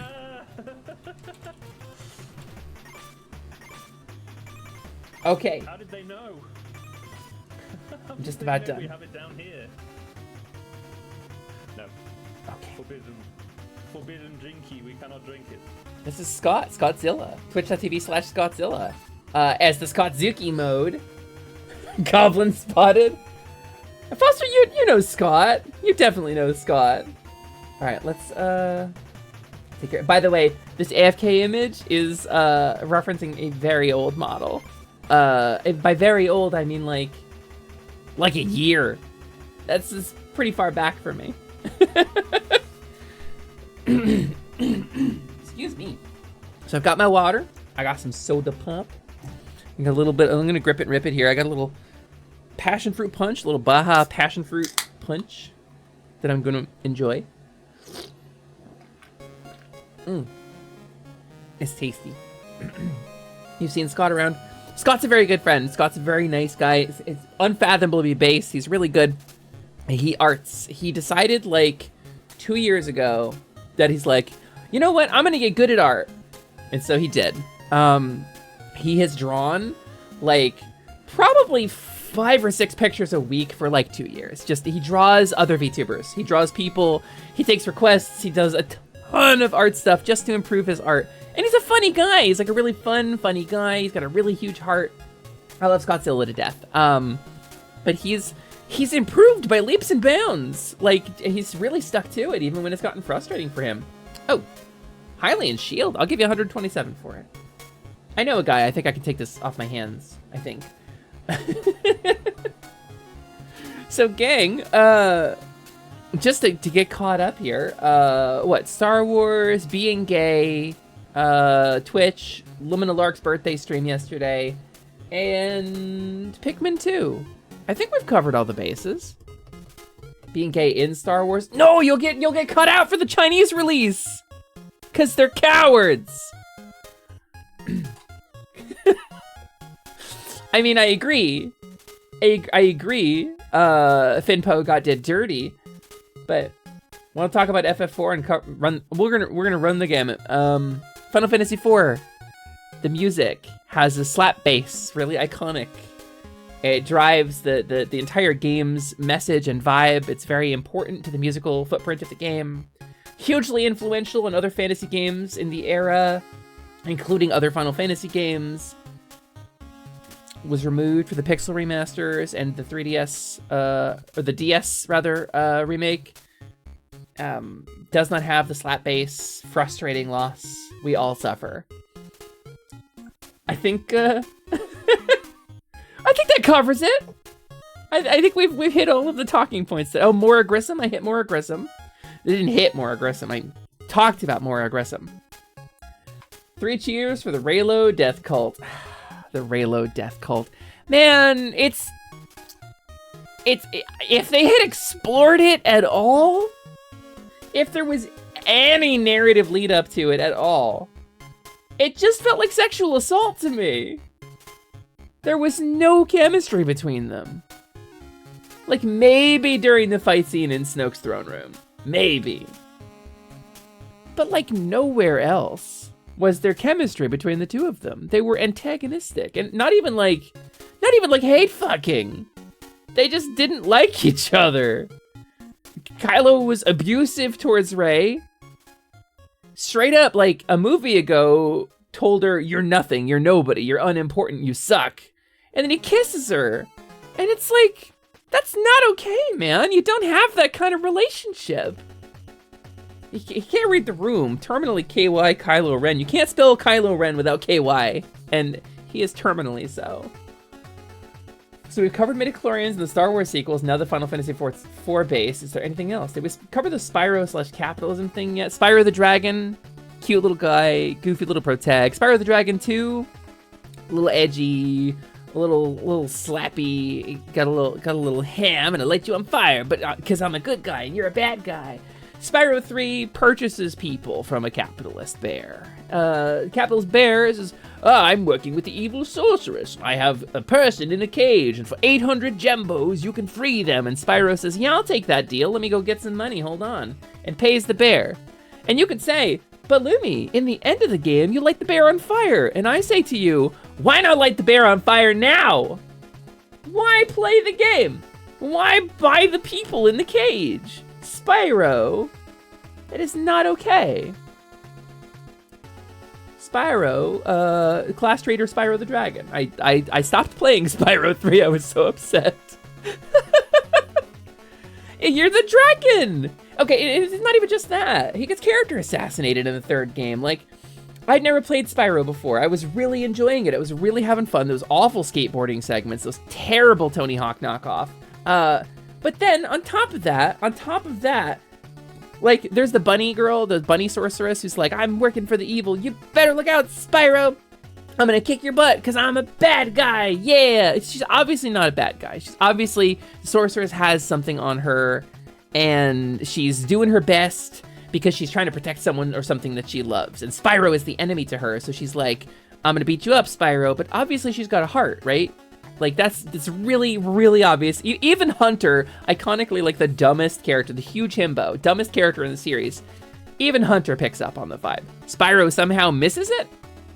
And when she summons something bigger than her head, breaks the cardinal rule of summoning, summons something bigger than her head, gets chased, Spyro laughs and goes like, ha, take that, idiot, you suck, you're gonna die. And Hunter's like, what are you doing, man? We gotta help her. And he's like, no, let her die. And I'm like, what happened to my little guy? This is how a mother feels when her teenage son goes rogue. What happened to my little guy? Why is he like this?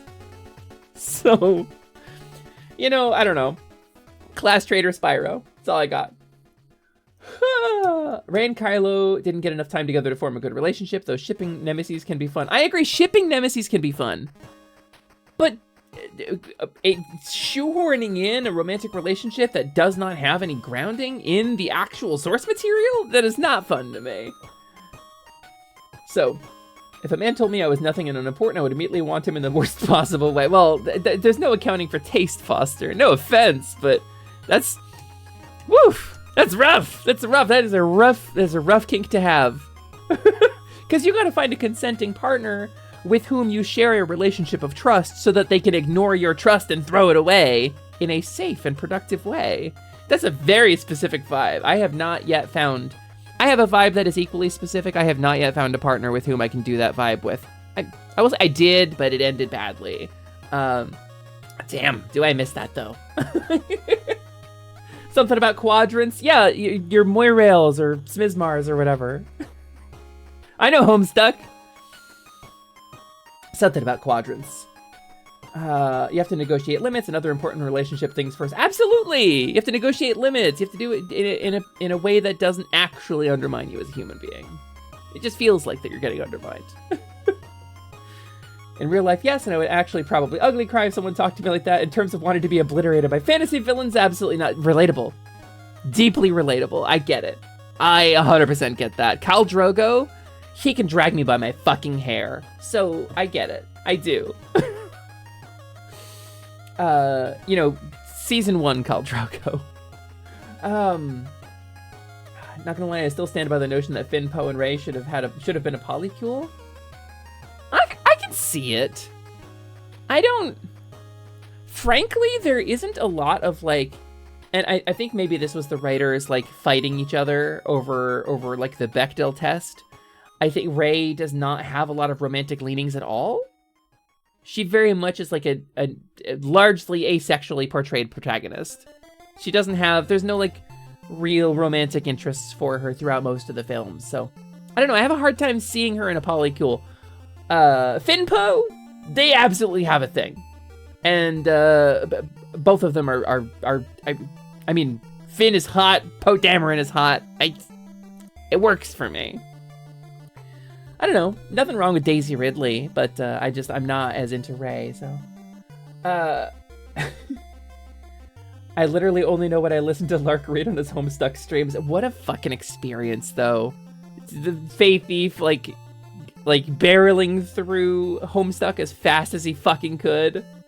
Because it's laborious. I'm sure he didn't think about that when he embarked on the journey. And then you can feel it. You can feel, like, the weariness setting in. But he kept it so positive. The community is really good. They didn't write Rey very well. I mean, Lance, but it... So, Lance, if you consider that... Okay, Lance, to make a point, Lance, to say that... Okay, about Rey, if you consider her writing, Rey's writing in such a way that you make a point about, like with the narrative, Rey's writing is really bad, basically through the whole film. It's terrible. It's awful. Her whole narrative sucks. Her arc repeatedly gets the wind taken out of it. All of the life gets sucked out of her as a character. All of her motivations are deleted over the course of the film. She is guided by the Force, except when she's not. She exists as a foil to the world's worst take on Luke Skywalker. And yes, I get, like, oh no, my precious little Goku, he did a bad thing. No, it was bad writing. Luke Skywalker should fuck up. I love that. I love that he fucked up and made a mistake and got better. But damn, the whole point wherever he is contacting Rey just fucking sucks. I'm sorry. I cannot with Rey fucking Skywalker. I got nothing. There's no juice left in me. There's no joy remaining in my life. All the color has drained. I have experienced the gnomish bleaching from Pathfinder 2. And it is because of Rey Skywalker. It's been so long since I've read all of it. Granted, if I were to read it again, I'd need speakers, otherwise I'd miss the tunes. I read most of Homestuck with carbon monoxide poisoning. I was working at GameStop at the time, and my at the time manager came in after like 3 or 4 hours because I had opened the store. And she was like, "Holy shit, Lumi, you look really sick. Are you okay?" And I wasn't okay. The whole store stunk like truck fumes, but like we didn't have any way to prop the door open or anything, and I just assumed it just stunk, right? Apparently there had been like a truck venting its exhaust into the storeroom in the back for like hours. And I got really sick. I was like, so we opened the door and ran some fans, and I sat on the floor for a bit, and she handed me a laptop, the store's laptop, and said, "You know what, you need to take a break until you feel better, and I want you to read this comic, so read this comic." And I did.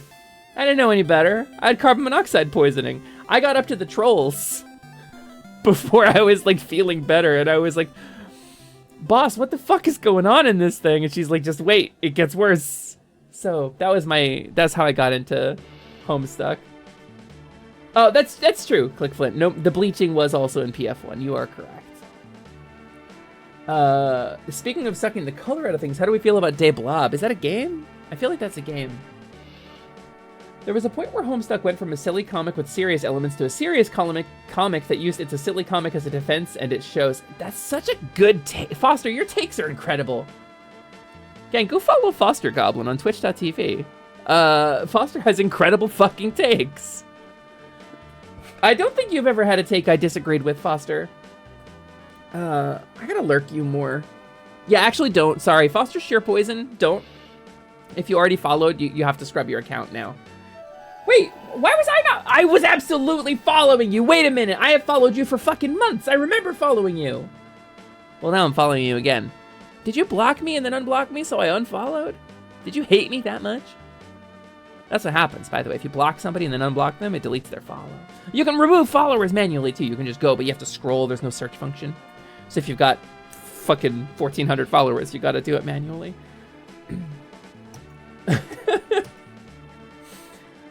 It takes carbon monoxide poisoning to enjoy Homestuck. I didn't say I enjoyed it. Okay, no. I'm lying. I'm lying? Before we get into Pikmin, I want to show you something. This is my favorite thing to do is I will give this video to people who have not seen Homestuck, and I will ask them to blind react to it. I'm gonna pop over to this video. I'm gonna play a video. Let me grab it. It is this one. Watch on YouTube. They used to host these videos right on the site, which is so fucking wild.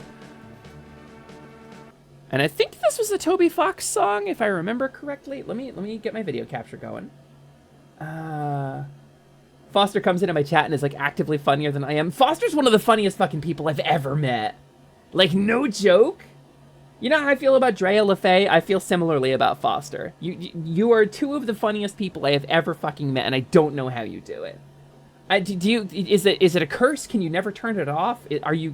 Is there a portrait of you in an attic getting more boring? Like, I don't know what price you paid for it, but I want to pay it. Oh, is it already? Oh, it's not cropped. Okay. So there is a video from Homestuck, because Homestuck, in case you don't know, is a webcomic by a guy named Andrew Hussey who will sue you if you make merch or use colors. And Homestuck is told in the format of a point-and-click adventure game. It's like a faux point-and-click adventure game where you see the screen and then a command gets entered and you click it and you go to the next page. And all of the dialogue in the comic, the incredibly long-winded, rambly dialogue, is told in the form of a chat log posted below the images. So reading Homestuck is literally reading like a fan fiction. It's very, very long. One of the longest works of fiction ever written as far as word count goes. And sometimes the fan work manifested in the form of like video games that were playable, or videos like this one. And so I'm gonna go ahead and play this video, and I want y'all to see what happens in Homestuck. If you don't know Homestuck, that's fine. If you're concerned about spoilers, don't be. None of Homestuck makes sense anyway. There's no such thing as a spoiler in Homestuck, so... Oh god, Mermaid, you're coming at the worst time! Mermaid, you're coming at the worst time! Hello, Raiders! Welcome in, welcome in. We tried so hard and got so far, but in the end, it was all iguanas. Why am I not fucking following you? What is happening today? I know I followed you, because I followed you too when we talked about Toti. I know I followed you on Twitch. I have a record of it. Twitch dumped follows, I think. Welcome in, hello, Raiders. I have no music currently going because I'm about to play a Homestuck. You came at the worst possible time. How was your stream? Welcome in, Mermaid. For those who don't know, my name is Lumina, Lascivious Alexandria, Moet, Choco Taco, Hydra Puncher, everything went better than expected. First try, perfect timing, 10 minutes later, Taco Cloth Lilyhoof, but you can call me Lumi or Lumina for short. I am the proprietor of Atelier Lumi, which is a magical shop where we buy and sell goods from throughout the multiverse, as you see here. And sometimes we do some crafting. I have a bunch of little magical friends. Oh no, not a Homestuck. We've come so far, Lumi. Don't do this. You have the power to not do this. Carnage? It's in my blood. The parasites. I can't not press this button. It's like a temporal parasox. I got my butt kicked by a computer's pet incel. Oh, were you playing Deus Ex? That sounds like Deus Ex to me. Alas, we picked this game but never get it. We will. Oh, a temporal parasox! I can't not put these on! Ah! Armored Core 6 is fucking wonderful. I am in New Game Plus right now. I really enjoyed it. So,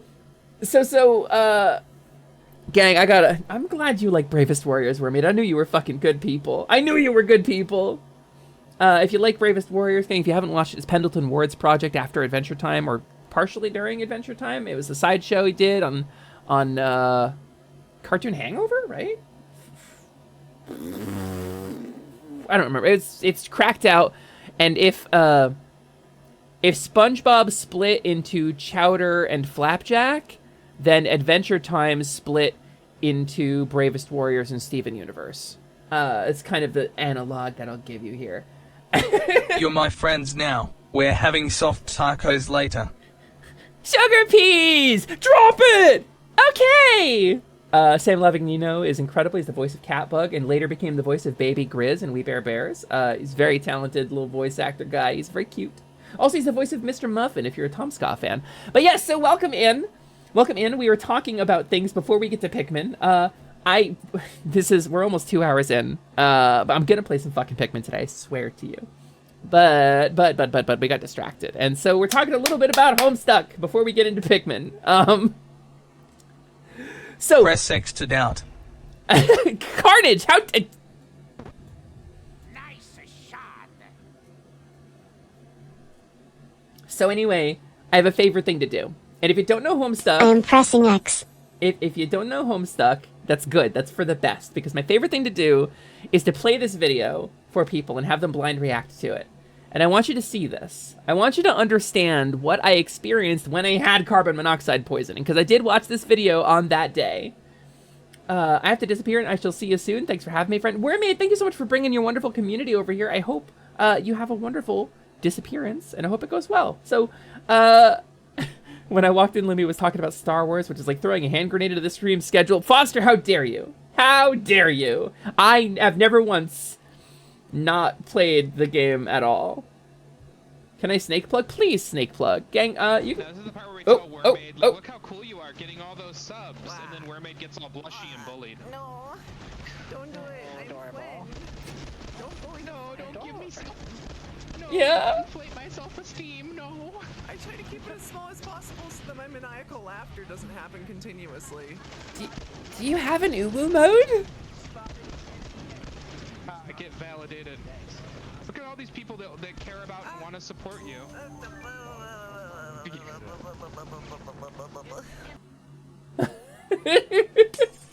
Mermaid, another model sibling of mine, is gonna have a debut in October as well. That's you and Lionel both debuting a Totidoki model in October. Gang, we have a bunch of cool stuff to look forward to.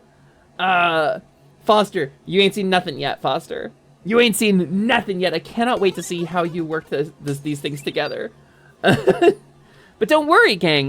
There's 2 Totidoki models debuting in October of this year. But I have 3, so I still have more. Our family will continue to grow bigger and bigger. It sure will, little bro. So gang, I'm gonna play this video, and then we're gonna play Pikmin. I just want you to see this. I want you to experience this blind. This is Homestuck. This is what Homestuck is.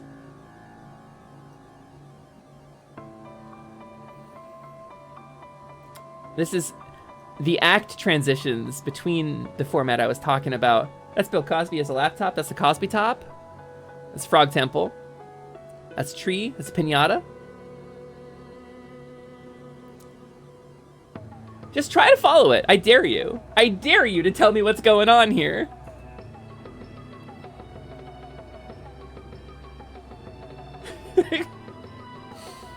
Oh, no, he took a nap. And the dummy falls on the ground. And the dog jumps into the magical portal. On the beat drop, this is a very significant event to the plot. This is a huge reveal.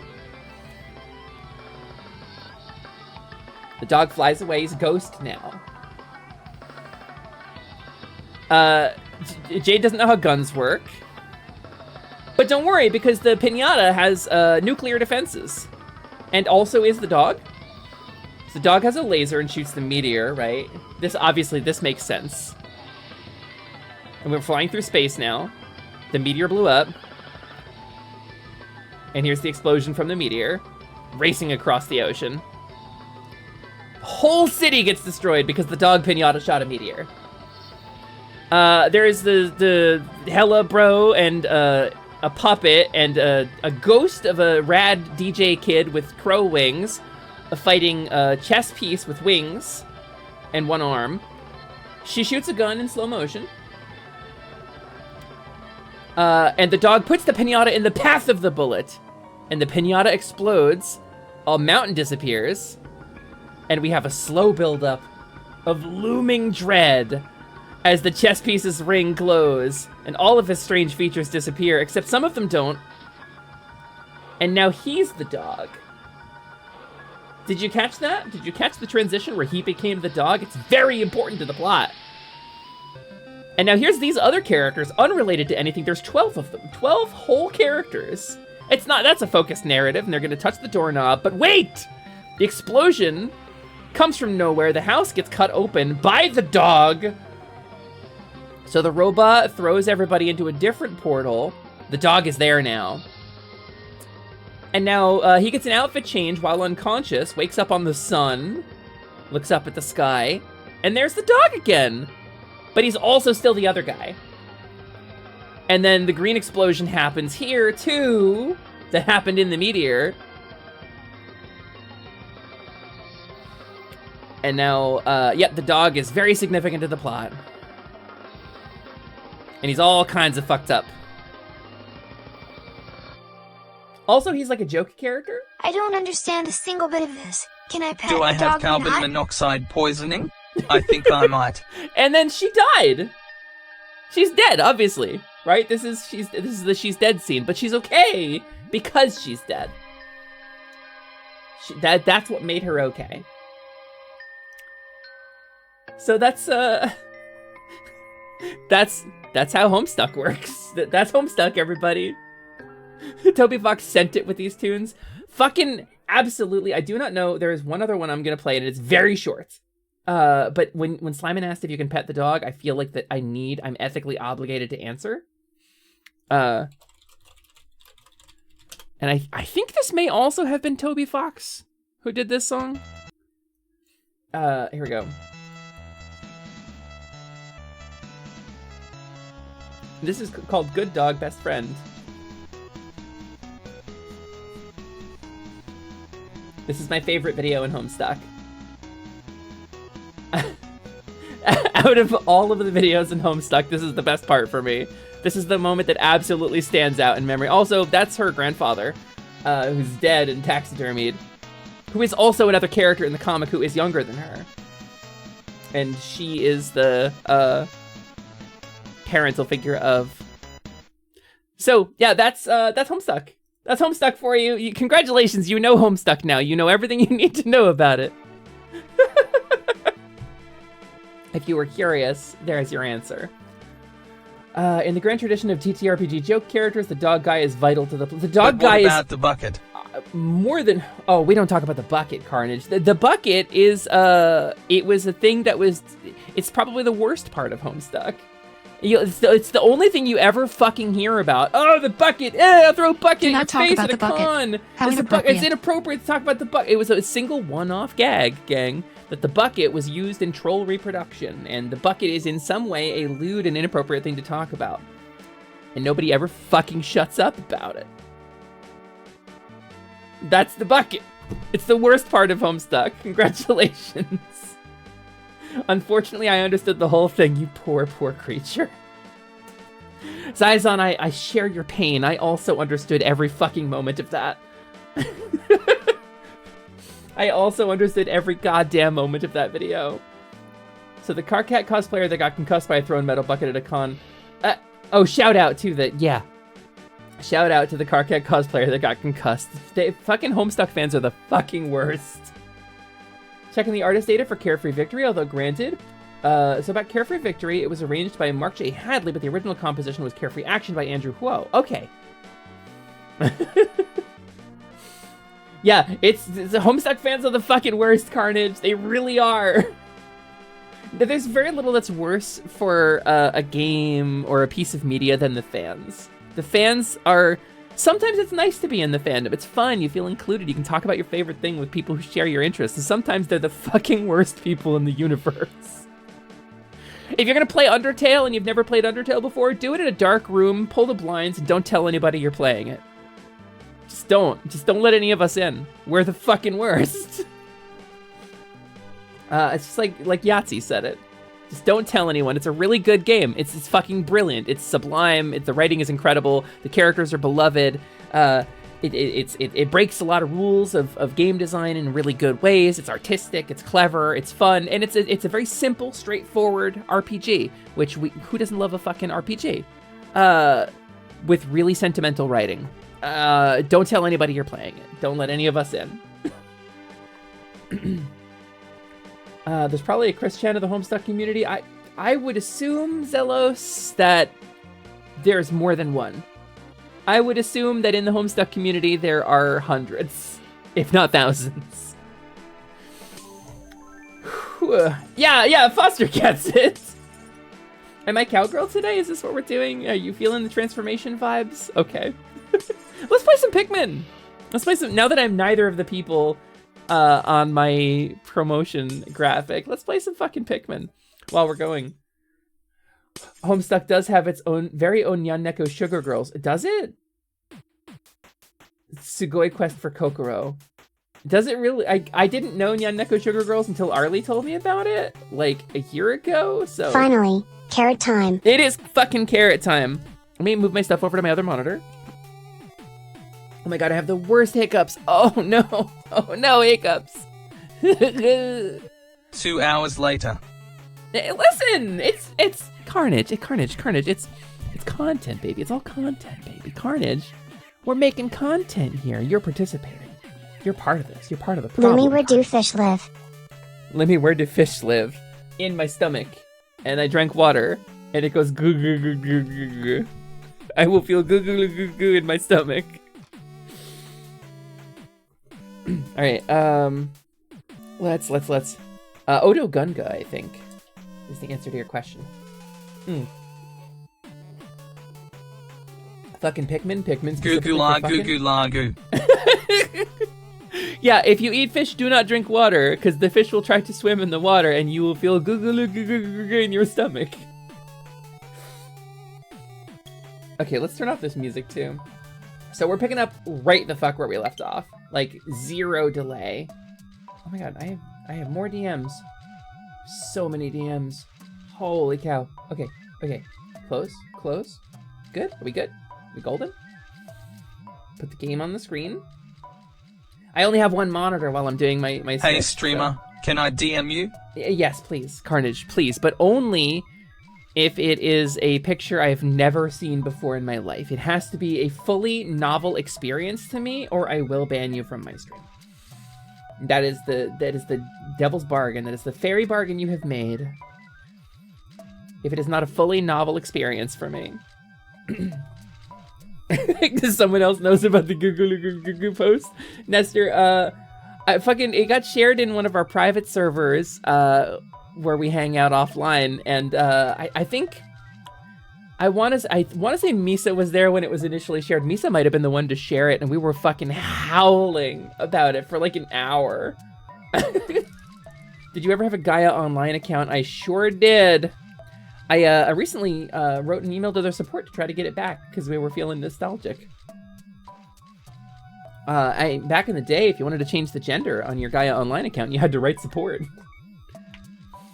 All right, Click walk more than 5 steps without needing to help someone challenge impossible. I feel you, Click, but it's because you got a big heart. Never seen this. Oh, Moosin, this is my OG model. Well, it's my OG Tokidoki model. I've been through a couple models. I'm gonna get briefly sidetracked here. I've been a lot of people over the course of my stream, but this, I was the robot cowgirl. I was the LGBTQ controversial cowgirl, and that was my whole vibe. Is I'm gonna wait. I'm gonna hang out in a garage for like a robot boy to show up, and I'm gonna punch God in the face. It's like a thing, and I got a little cow tail. USH Prototype 3. That's me. USH03. See, right there. This is Model 3. Because I had 2 previous models of this robot body. I began my VTuber career as an AI. But then I stole an orb from a wizard because I really wanted to be able to like do magic, and I couldn't because I was a robot, and you gotta have a soul to do magic. So I did a whole lot of science. I did a lot of acceleratory science. I shot an orb at a wall a couple times. I accelerated a divination device at relativistic speeds to observe the tension created by a fierce impact. Orb collider, and then I inhaled a lot of magical orb smoke. I got told a pun so heinous that I literally died, and then I came back as a faun. And that's what happened. Wait, where are all the spares? Oh, well. Oh, wait. Sorry, That's Slyman. PIKMIN. Sorry. We're dying. I'm Sorry, back. Slyman. We're going down. Going down, down, in and heavy around.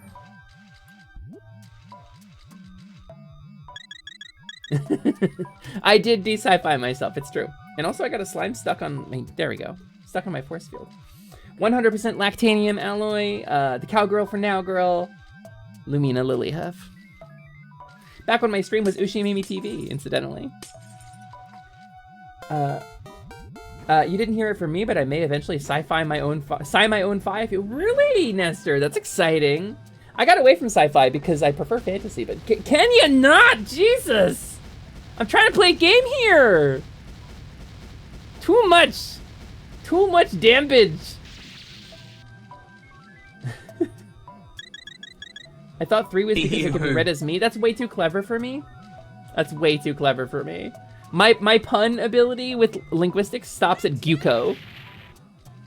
So if 2 characters in a show get together and the fanfic writer wrote them with someone else, does that count as going down with the shit? Nice. Well played. Well played, Musin.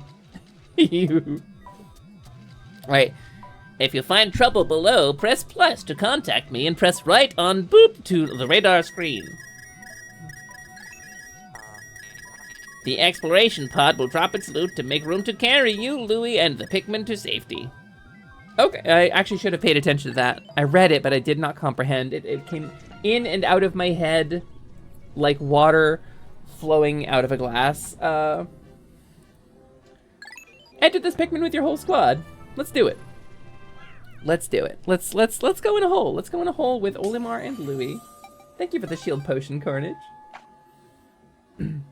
If you're new to the stream, we have an economy system here. You can load up your wallet with rupee redeems, and then you can use those rupees to purchase the potions in the bottom of your screen. Yeah. So what is this object on which we are? Let's not let my Pikmins die, actually, to these weird little grubby guys. Okay, so, somebody was saying in my chat that, like, the caves are really badly implemented in Pikmin 2 and they get better later. So far, I'm feeling pretty good about them because it's nice to be able to play Pikmin without the time crunch. That's kind of a neat way to implement that without, like, destroying the vibe of the main game. I feel like I like the more leisurely pace. Oh, I don't like that that's purple. Is that like a spill? There's just a lot of guys living in it. I see. All right, well, my little murder drones carry the things away. We need to practice some Dandori, though. I'm not very efficient with my time. All right, come here. Oh, a tin of something! We love tins of things! Shoe polish. I feel like this must have been more product placement. Shine and protect. Oh, it's police shoe polish. Fucking throw it off the cliff. Get it out of here.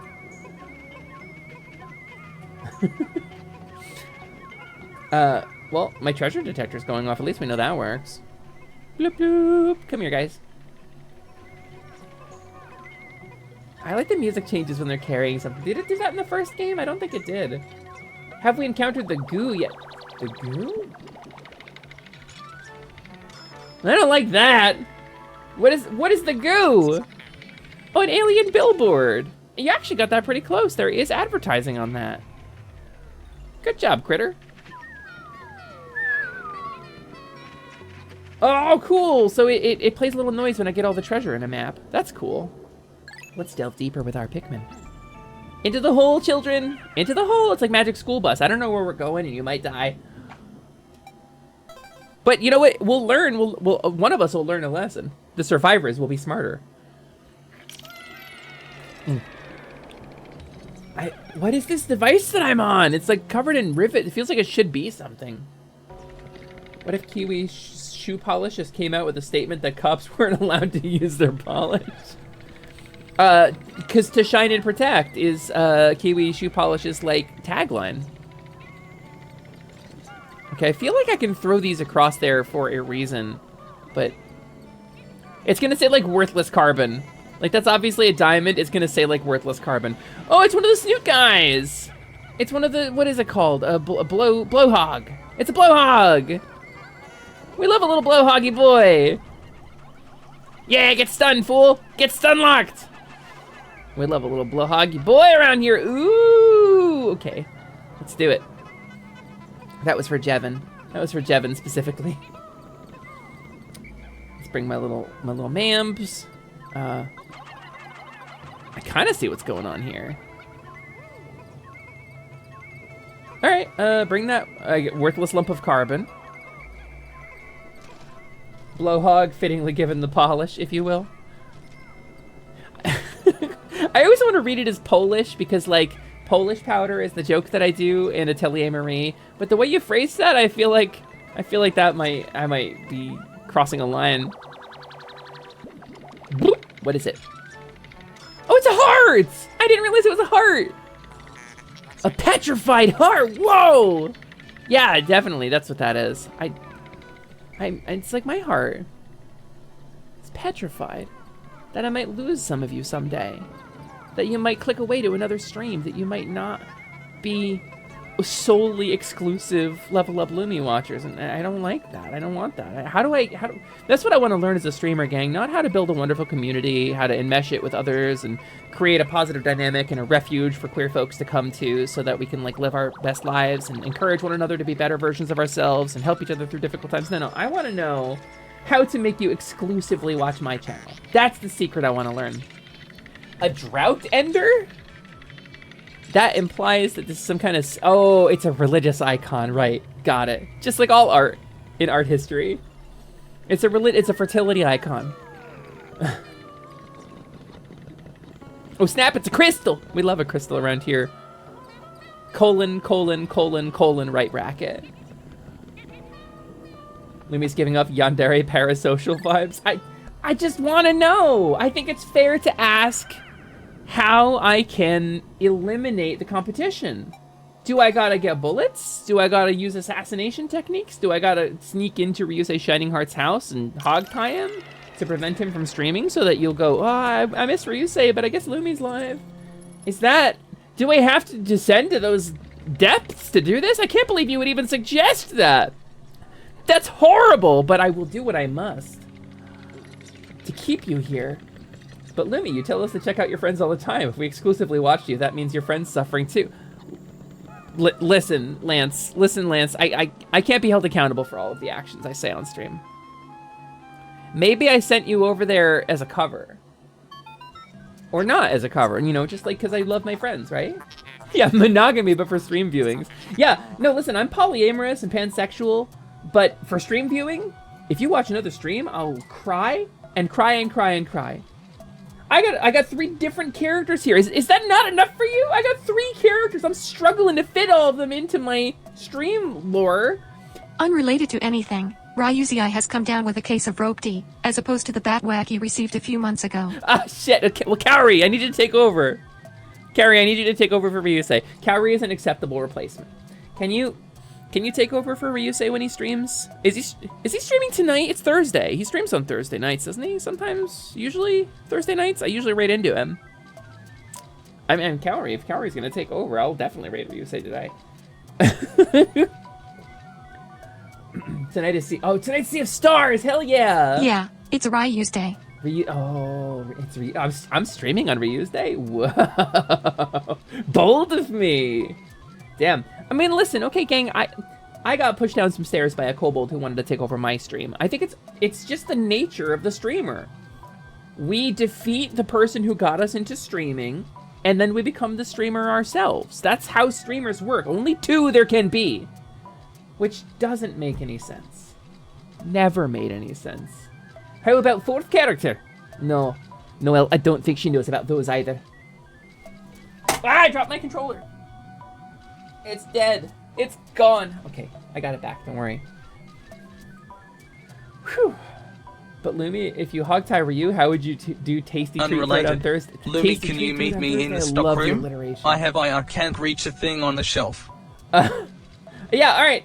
Alright, Carnage. Hang on, gang. I'm gonna go help Carnage out real quick. He's got to get something off a high shelf. He hasn't. I can't reach it on the shelf, and we have a fresh shipment of that in. Oh, it's actually behind the nun, so I gotta go take care of that.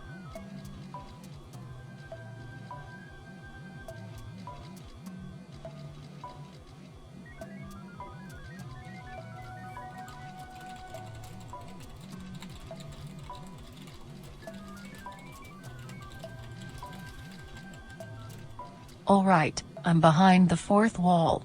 Where's the can't reach a thing?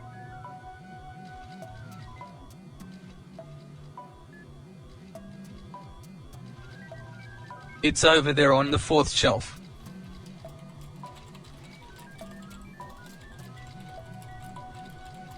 Alright, here we go, I'll go get it.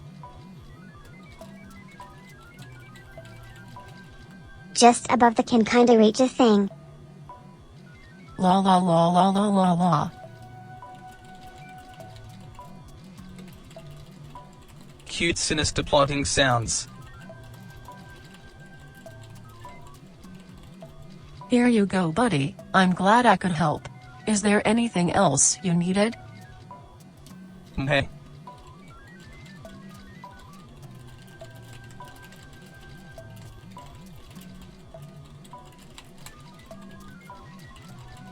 Mweaheahe, these are the happy laughs of a brother and sister working in excellent harmony. Your channel. Carnage time.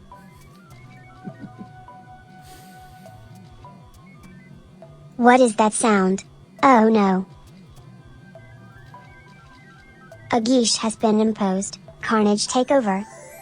Well, hello everybody, it's me, Classic Carnage, here to play some Pikmin 2 on my channel, Level Up Lumi. Much like a buccaneer in the Age of Sail, I've built a fleet of Twitch channels based on conquest and overcoming adversity, using my hands and my ability to drop from a high shelf where we store the can't reach a thing. I am the Drop Bear VTuber after all. Plumie about to come down with a case of Batwhack? No, I just told her I was gonna let Plumie take over, and she went to sleep. She's Wow, gone. it's Carnage. The classic one. A celebrity. Can I have your autograph? Sure thing, printers. Here you go. Let me just sign it for you. I don't know how to read, so I'm just gonna put my paw on this paper for you. There we go. Pretty cool. Classic Carnage at twitch.television. Good stuff. Yeah, I just told Lumi that Plumie was gonna take over the channel, and she was so eager. She actually left. She ran away and went to sleep. She's gone. She's like 2 towns over now. I love when Carnage uses his signature catchphrase, Carnage time, and then Carnage is all over them. Wow, you're shouting me out on one of my 2 Twitch channels. I can't wait to take over a 3rd. Hey, Ryusei. Hey, Ryusei, can you help me get things off a shelf? It's very important. Wow, Stop. Carnage, I brought you this coconut. I hear you love them. I do love coconuts, and I also love Donkey Kong. I'm a really big fan of both of those things. You know what else I love? You know what else I love? I love playing Donkey Kong Country 2 randomizers on my channel. Look out for my next stream where I'm gonna do that, and Absolutely only not. that. No. I am incapable of reaching shelves. It's an allergy, and I'd appreciate you not asking about it. Wait, hold on. Let's go back a few The Geesh, Carnage takeover, has been lifted. Wow. Did you see that? This was a really fun clip over on my normal channel. Gonna have to clip it or something. Ain't nobody gonna believe that. Nobody believed it. To this day, nobody believed it. They never found the body. So anyway, I think I should give the channel back to Lumi now. She's gonna get pretty upset if she finds out I didn't put the kobold in charge. So, but make sure you check me out on my channel, twitch.tv/classiccarnage, where canonically my next stream is a Donkey Kong 2 randomizer endurance run. Donkey Kong Country 2 randomizer endurance run that I'm gonna play from start to finish in a single session. So make sure you're there for that, because I'm making that content for you guys. Canonically. Canonically, that's in the lore. It's on my website. It's actually in my About Me on twitch.tv. If you scroll down in a couple minutes and check it, that's my next stream. That's the most important thing. Well, I guess it's time for us to go now. Dun dun dun dun dun dun dun dun dun dun dun dun dun dun dun dun dun.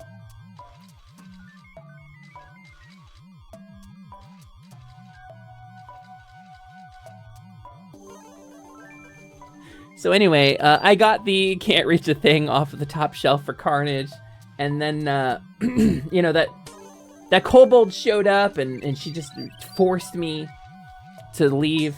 It was really rough, gang. Hey Salty, what's going on? 5th character win? Oh god. You know, I very nearly did get like proper fairy wings. I had a design and everything. But that's just my 2nd character, you know, with fairy wings, so. Oh dang, it smells like koala in here. Why does it smell like koala? What happened? While I was gone. Jeez. Identity theft is not a joke. I missed Carnage being here? Oh wait, he's normally, well, his Hodmedad is normally here. Koala smell? Yeah, Carnage Hodmedad. People are saying that Carnage was here, but I think they're just talking about you, buddy. I think they're just talking about the Hodmedad in which I stole a little bit of your soul to animate a straw-stuffed dummy. Excuse me. Hey, I have Zyber. no idea what they could be talking about. Yeah, no, it's probably just because they saw you and thought it was the real classic Carnage. The real Carnage was... Somebody would have had to let him in, Lance. Somebody would have had to let the real Carnage in for him to show up.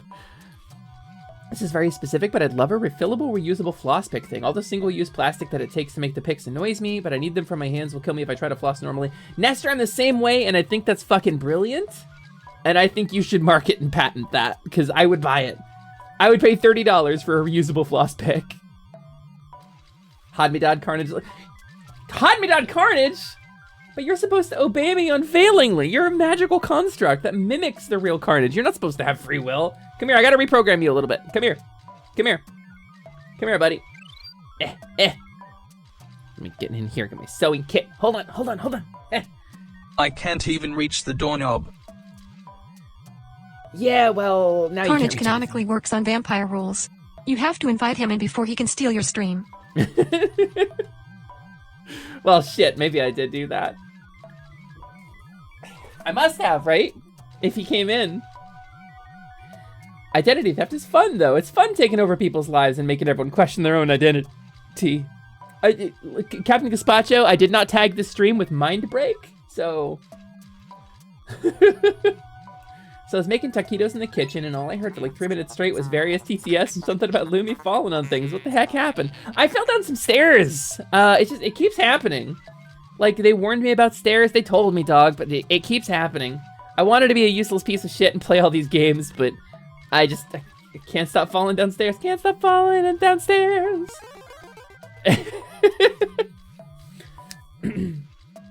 You told me, dog. It's true. It's true. Last time I fell down the stairs, it was for like 3 hours and a kobold took over my stream. Today, it was just for like a couple seconds and a koala apparently took over my stream. This place is conspicuously warm. Could it act as a kind of hothouse for foliage? Maybe we can get super high here. What an interesting development. The Pikmin look as if they long to be tossed into the flower.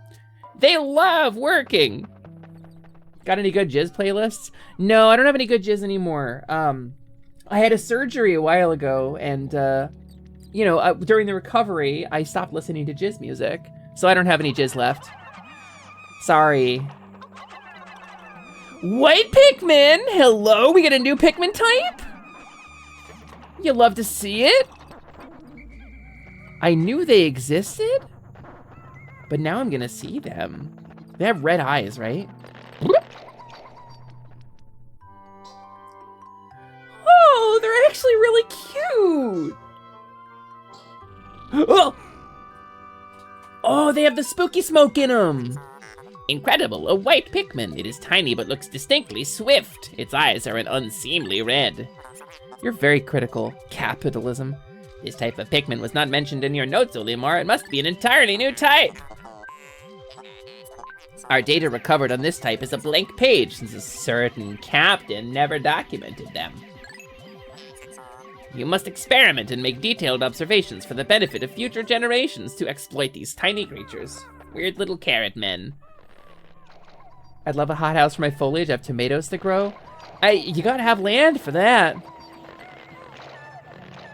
Jizz playlist. It's all this mayo squirt sound effects for 3 hours. All right, Salty Boy, we're talking about, I don't know what you're talking about. We're talking about a musical genre that was made famous in George Lucas's seminal film Star Wars. The theme that plays in the Star Wars Cantina in the first Star Wars movie, which started at episode 4 for some reason, was canonically jizz music. That's the name of that genre of music as put forth by George Lucas himself. He actually said that. It is a canon thing, and you can look it up. Culturally relevant at the moment. Click Flint, he gets it. Culturally relevant at the moment because they just renamed it to Jack's music canonically, and they can take our jizz, but they cannot dull our jizzy spirits. Hello there, Beep Boop. Hi, Punkagent. How you doing? Welcome in. It is nice to have you. I saw someone pulling a little greenhouse cart behind their little greenhouse carts. I bet if you went over like a bad bump, that would suck so bad. But that sounds awesome. And the main musician, Glorgoblorg, loves mayo. Glorgoblorg. Yeah, Glorgoblorg is like crazy about mayo. It's a whole thing. He's like Elvis Presley. He did die canonically like 20 years later because he was eating mayonnaise sandwiches and nothing but them. And by mayonnaise sandwiches, it's like mayonnaise and bananas and bacon and peanut butter all fried in a pan, so. Capitalism is like Sisyphus and like Pikmin. One must imagine the Pikmin happy. One must imagine the Pikmin happy. They always return to work. One must imagine the Pikmin happy. Moosin read the assignment. You read the assignment. I don't like talking about jizz coming from me. It is extremely gendered. So, you know, it's a strange dynamic, right? Because, like, a particularly lewd cis female streamer can be like, oh, my balls are so heavy. But if I say that, it gets awkward and feels uncomfortable for me, you know? But I want to be able to make those jokes without seeming... It's a whole vibe difference. 1776 will commence again if you try to take our jizziness. Amazing! The white Pikmin have unearthed a treasure that was fully buried in the ground. Perhaps those beady red eyes there allowed them to sense objects buried in the dirt. Oh. Ah, son of a bitch. Do I have to use the detector? I do. Alright.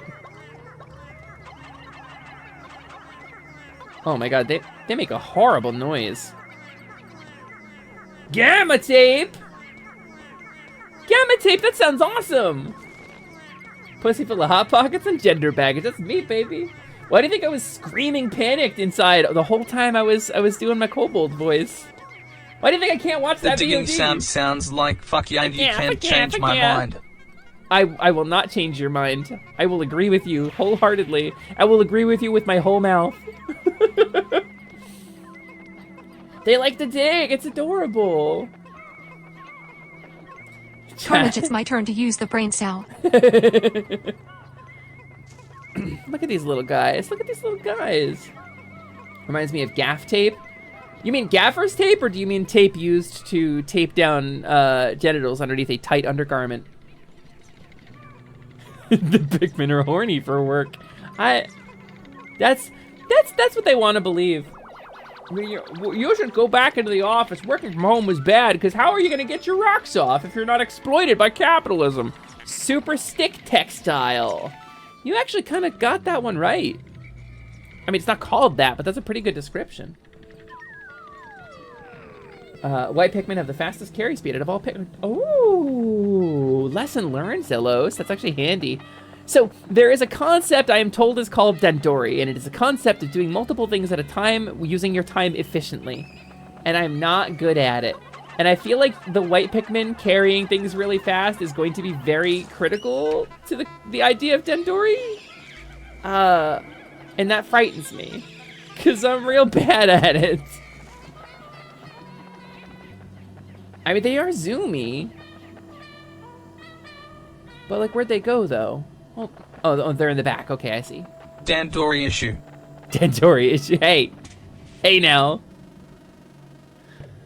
Down we go. I will admit I'm more on the sailor side of liking crude humor, so there's bias. Jokes about any genitalia, I will exhale air out of my nose at a consistent pace.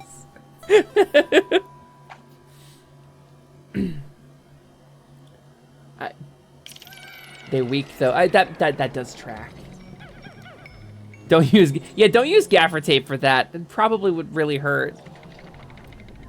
All right. What is going on with the? Why is it shaking like that? What is? Oh, that's like disconcerting. How much that is shaking. Why is it? Uh oh, red Pikmin. Red Pikmin, come back. Okay. Let's try to actually. Let's give them a minute to like reconfigure. There we go. You have to very cautiously throw just enough of them. Oh, cool. Okay. What if I do this? And then I can boop. I can grab just the little white guys. And then I can throw them around. And they can do this thing. And then I can grab the rest of them. And I can send them to go get the stuff. Look at that. That's efficient time usage. Isn't that great? Don't we love that? Oh, there's nothing back here. Touch red, get dizzy. Touch red, get dizzy. Is this a treasure? Okay, yeah, no, that's what that is. That's exactly what that is. But one. Ha! Thanks for the healing potion, Soto. Appreciate it. That's kind of you. It's kind of you to worry about my health. Think about my well-being, my physical well-being. Good job getting shrooms. Thanks! The Pikmin are gonna love these. Why am I Louis? I'm gonna be Olimar. Alright, okay, so we gotta just kinda let it go, huh? The one control that irks me is when I'm throwing Pikmin, how frequently it grabs the wrong color and throws them. And I know that's just like a part of the game. Okay, I guess let's just go up here, right? Somehow, some of them still managed to go down. Alright. That's fine. Just huck them up there. Good enough! Good enough, dang! In a worst case scenario, white Pikmin are great. I'm not. How dare you suggest I sacrifice my babies? They're my little children's. They're my sweet little beings. We love them so much. I feel like.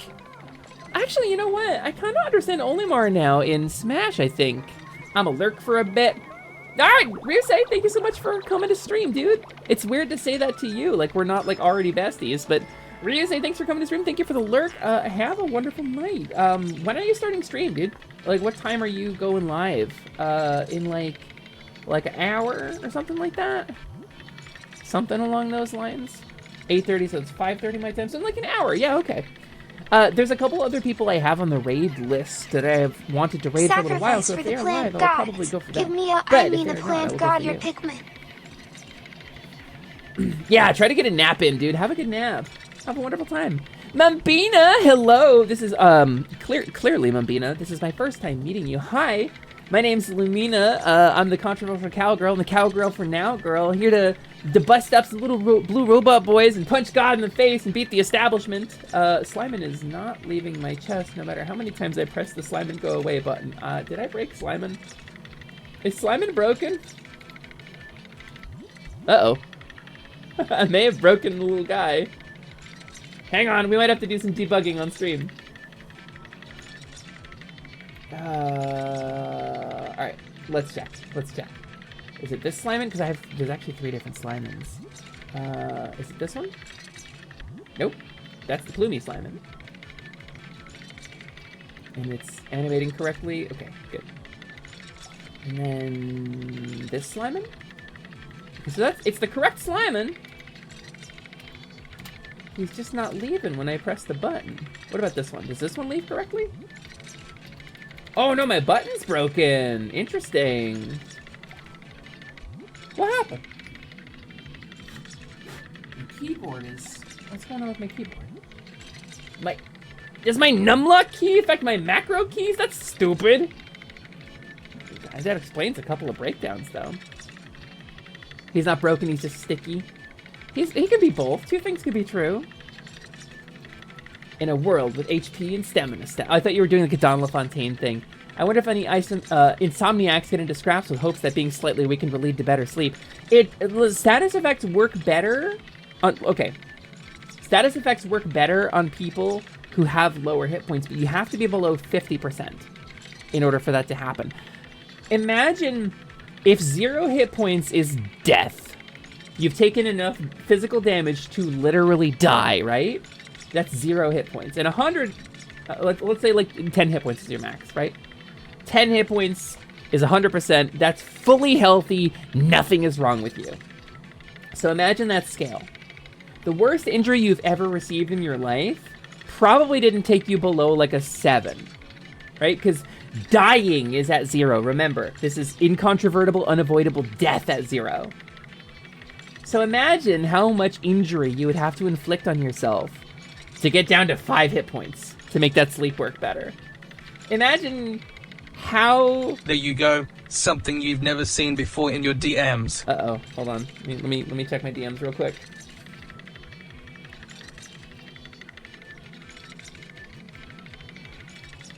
Holy shit.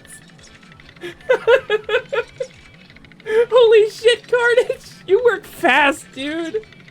Hang on, I'm gonna put this on screen. This is going right in my art folder.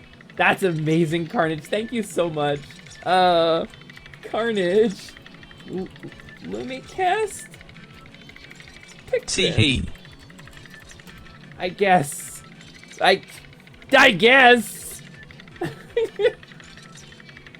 It is truly a novel experience, Carnage. I've never experienced this image before. Thank you for giving me something fully new. Oh, it's like, it's big. Look at that. Look at that. I'm the one on the left. Regular Lumi's the one in the middle, and the one on the right is that damn kobold that keeps trying to take over my stream. Fucking, look at, and he got the eyes. Look at their weird little eyes.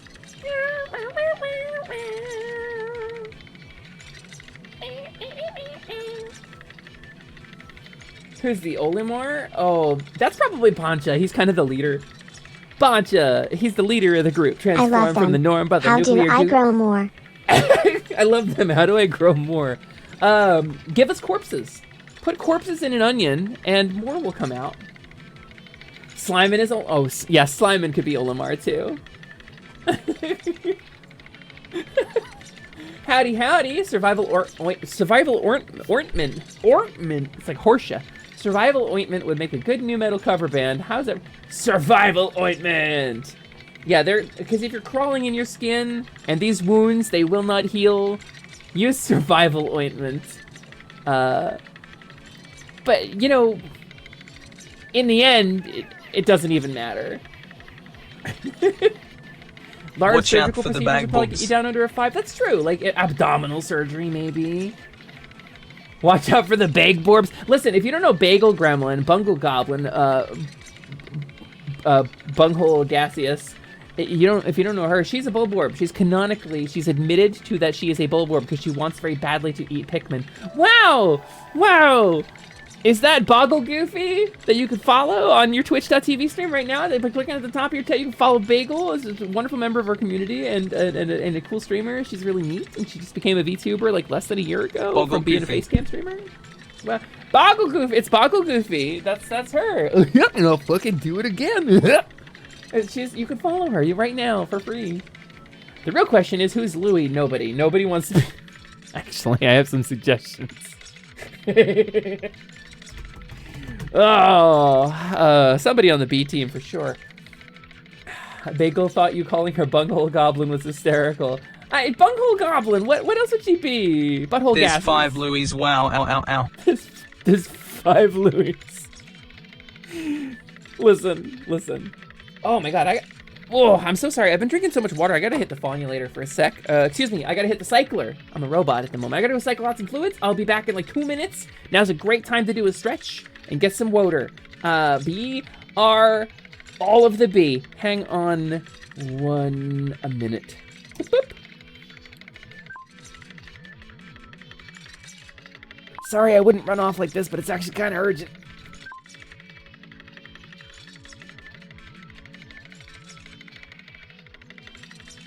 I think you're the fake fawn around here. Spooky Shadow.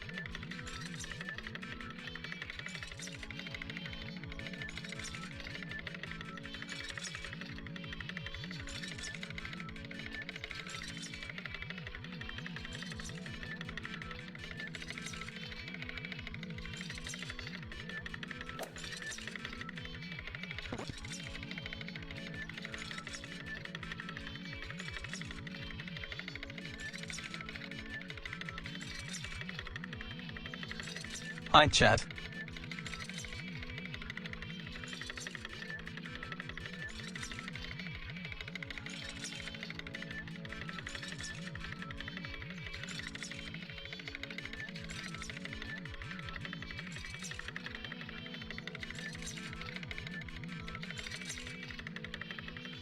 Look at that chapstick go. Go chapstick, go chapstick go.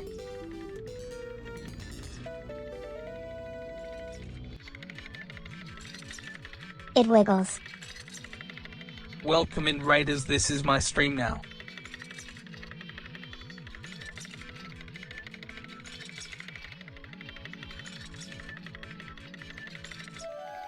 Bom bom bom bom bom bom. Hello, Scottzilla. Brenny, can I get a shout out for our Raiders?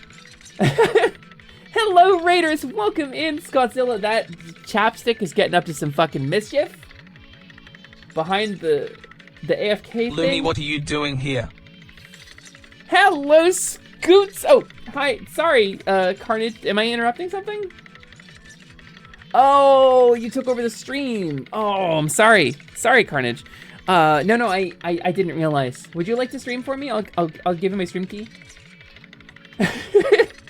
No, Carnage. I just miss streaming. Yeah, no, just you know what? Load up your streaming stuff and send me a Discord stream, and I will I will chroma key you into my scene. You can take over. I'll play the game and you can provide commentary, and I'll just play the game and you can pretend you're playing it, and I won't have to say anything funny ever again.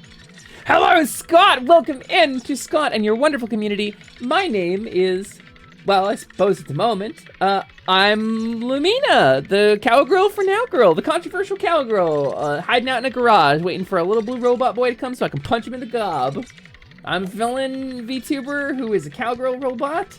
I'm made of 100% lactanium alloy. I'm literally indestructible. Regardless of what you do to me, I will suffer no damage.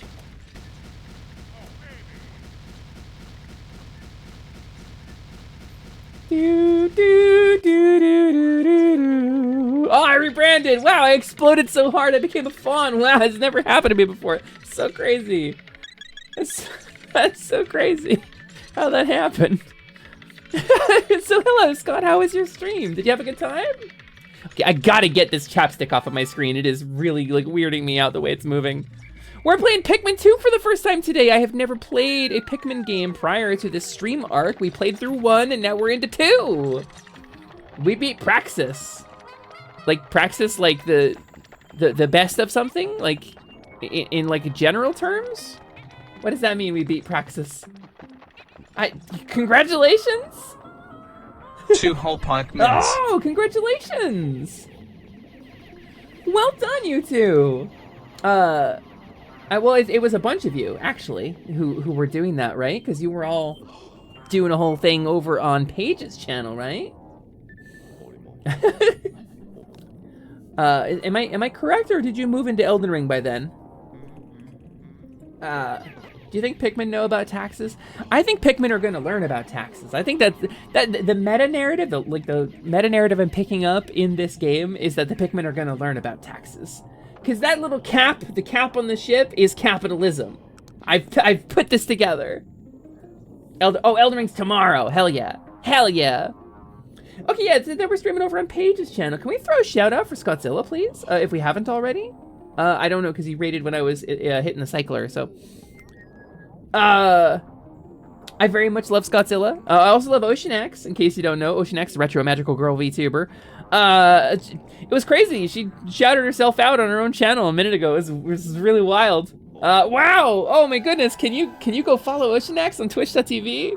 She's a retro magical girl VTuber who does like a bunch of art. Has been streaming for 466 days, or 466, right? Is that the right number? Oh my goodness! Ugh. Oh shit, let me just tell you something. You're lucky you don't have a 3D model and that I haven't helped you work on it, because I can and will steal your identity. I don't fuck around. I will steal your identity and make you say good things about yourself. Scott, the clipbot is unfortunately broken. We're working on a new one, but we've got some bugs to iron out. Yeah, sorry. It's gonna be really awesome when it's done. But it's gonna take a little bit, I think. Probably. Probably. I mean, we'll see what happens. Yeah, oh no! Oh, you can't play a clip of me on my own channel. I guess the clipbot's broken. Oh, that sucks so bad. Sorry, Osho. I'm glad you guys beat Praxis. That sounds rad as hell. No, sorry, Carnage. Can't bring out the kobold either. There is no way. There's nothing you could do right now that would get me to bring that kobold out on screen, okay? Not gonna lie to you. Strawberry System 2022. Wow, that's awesome. That was last year's Strawberry System. I know Strawberry System 2023 has been around for, you know, most of the year, but I like the classics better. Hello and welcome in. Also, hello and welcome to Raiders. If you came in with Scott's Raid, I don't know, but my name is Lumina, Liciduous Alexandria, Moet, Choco Taco, Hydra Puncher, everything went better than expected. First try, perfect timing, 10 minutes later, Taco Cloth Lilyhoof. I'm the proprietor of Atelier Lumi, which is the shop you see before you. Is a kobold. Technically true, But I am a shape changer, so I don't have to do anything to make that true beyond where the title. I am the proprietor of Atelier Lumi, which is the shop you see before you, where we buy and sell magical goods from throughout the multiverse. And sometimes we do some crafting. I have a bunch of little helpers who waddle around the shop. They're little hod-me-dods. I stole that whole cloth from Brendan Lee Mulligan, and I'm not going to apologize for it. He's brilliant. They are little magical helpers, little animated dolls who help me out around the shop. And we make potions, and you can buy those potions with rupees. If you charge your rupee wallet with those redeems and the channel points, you can convert your worthless goddess coin into useful rupees, which, as you all know, are a currency with a long-standing tradition. And you can use those to purchase all the potions I make from garbage, from stuff I find around the shop. No follow age command, but if you click your name in chat, it shows that's true. That is true. Hey, I'm like a busy busty boy femboy. Well, welcome in, busty boy femboy. We love a busty boy femboy. I think we got at least 1 or 2 of those. I don't know if that's how Chronochi identifies. I know he's a cat lad and uses he, him pronouns, I believe, but is definitely busty. And the system means I just have a tulpa. Well, welcome in, Strawberry System. It is nice to have you in here. I'm here, I'm queer, and I'm a very goofy deer. I'm a disabled streamer, I'm kink aware, sex positive, I'm trans, I'm pan, I'm polyamorous, and I'm here to play some Pikmin. It's our first time playing Pikmin on the stream. I've never played a Pikmin game before. We finished the first one a couple streams ago, and we've moved on to number 2. So, Punkagen's just a toaster. That's true. I, too, was a toaster. For some time, I was a pink toaster. Prior to that, I was like a red toaster. And then I was like a different pink, I was like the AI that ran a pink toaster. It was like a whole thing. No, son of a, wait, why am I exploding? What the hell happened? Oh, I forgot to change my stream tag. Holy shit, I did. This is why I'm dying. I deserve this. Oh my God, can you imagine? How embarrassing. Full stranger comes into my chat. Hey, you forgot to change your stream tag. Me, the professional. Thank you so much. Yeah, it's true. I was milk and machine power extreme stream. No, Carnage, it's because I'm dumb. It's because I'm dumb as hell. But it's okay. That's a voluntary choice. That's not a disparagement. I choose to be a goofy little cowgirl. Okay, obviously. Ah, no! Oh, this bastard. I hate this thing. I hate this thing so much. Big bub. No, let it go. Let him go. Can I hit him in the head? Can I make him drop my Pikmin? All right. If I hit him in the head, does he drop them? Bird jump scare. Okay, so no, it looks like he doesn't eat them if I hit him in the head. So let's hit him in the head. Attack its weak spot for massive damage. Let's go. Ridge Racer. Come on, that's a really old joke. That's a PlayStation 3 was just announced joke. That's a retro gaming joke. All right, well, they're getting stuck on the beak. I'm throwing them directly into his mouth. I threw wave after wave of my own Pikmin at them. And we decapitated it! Wow! Wow!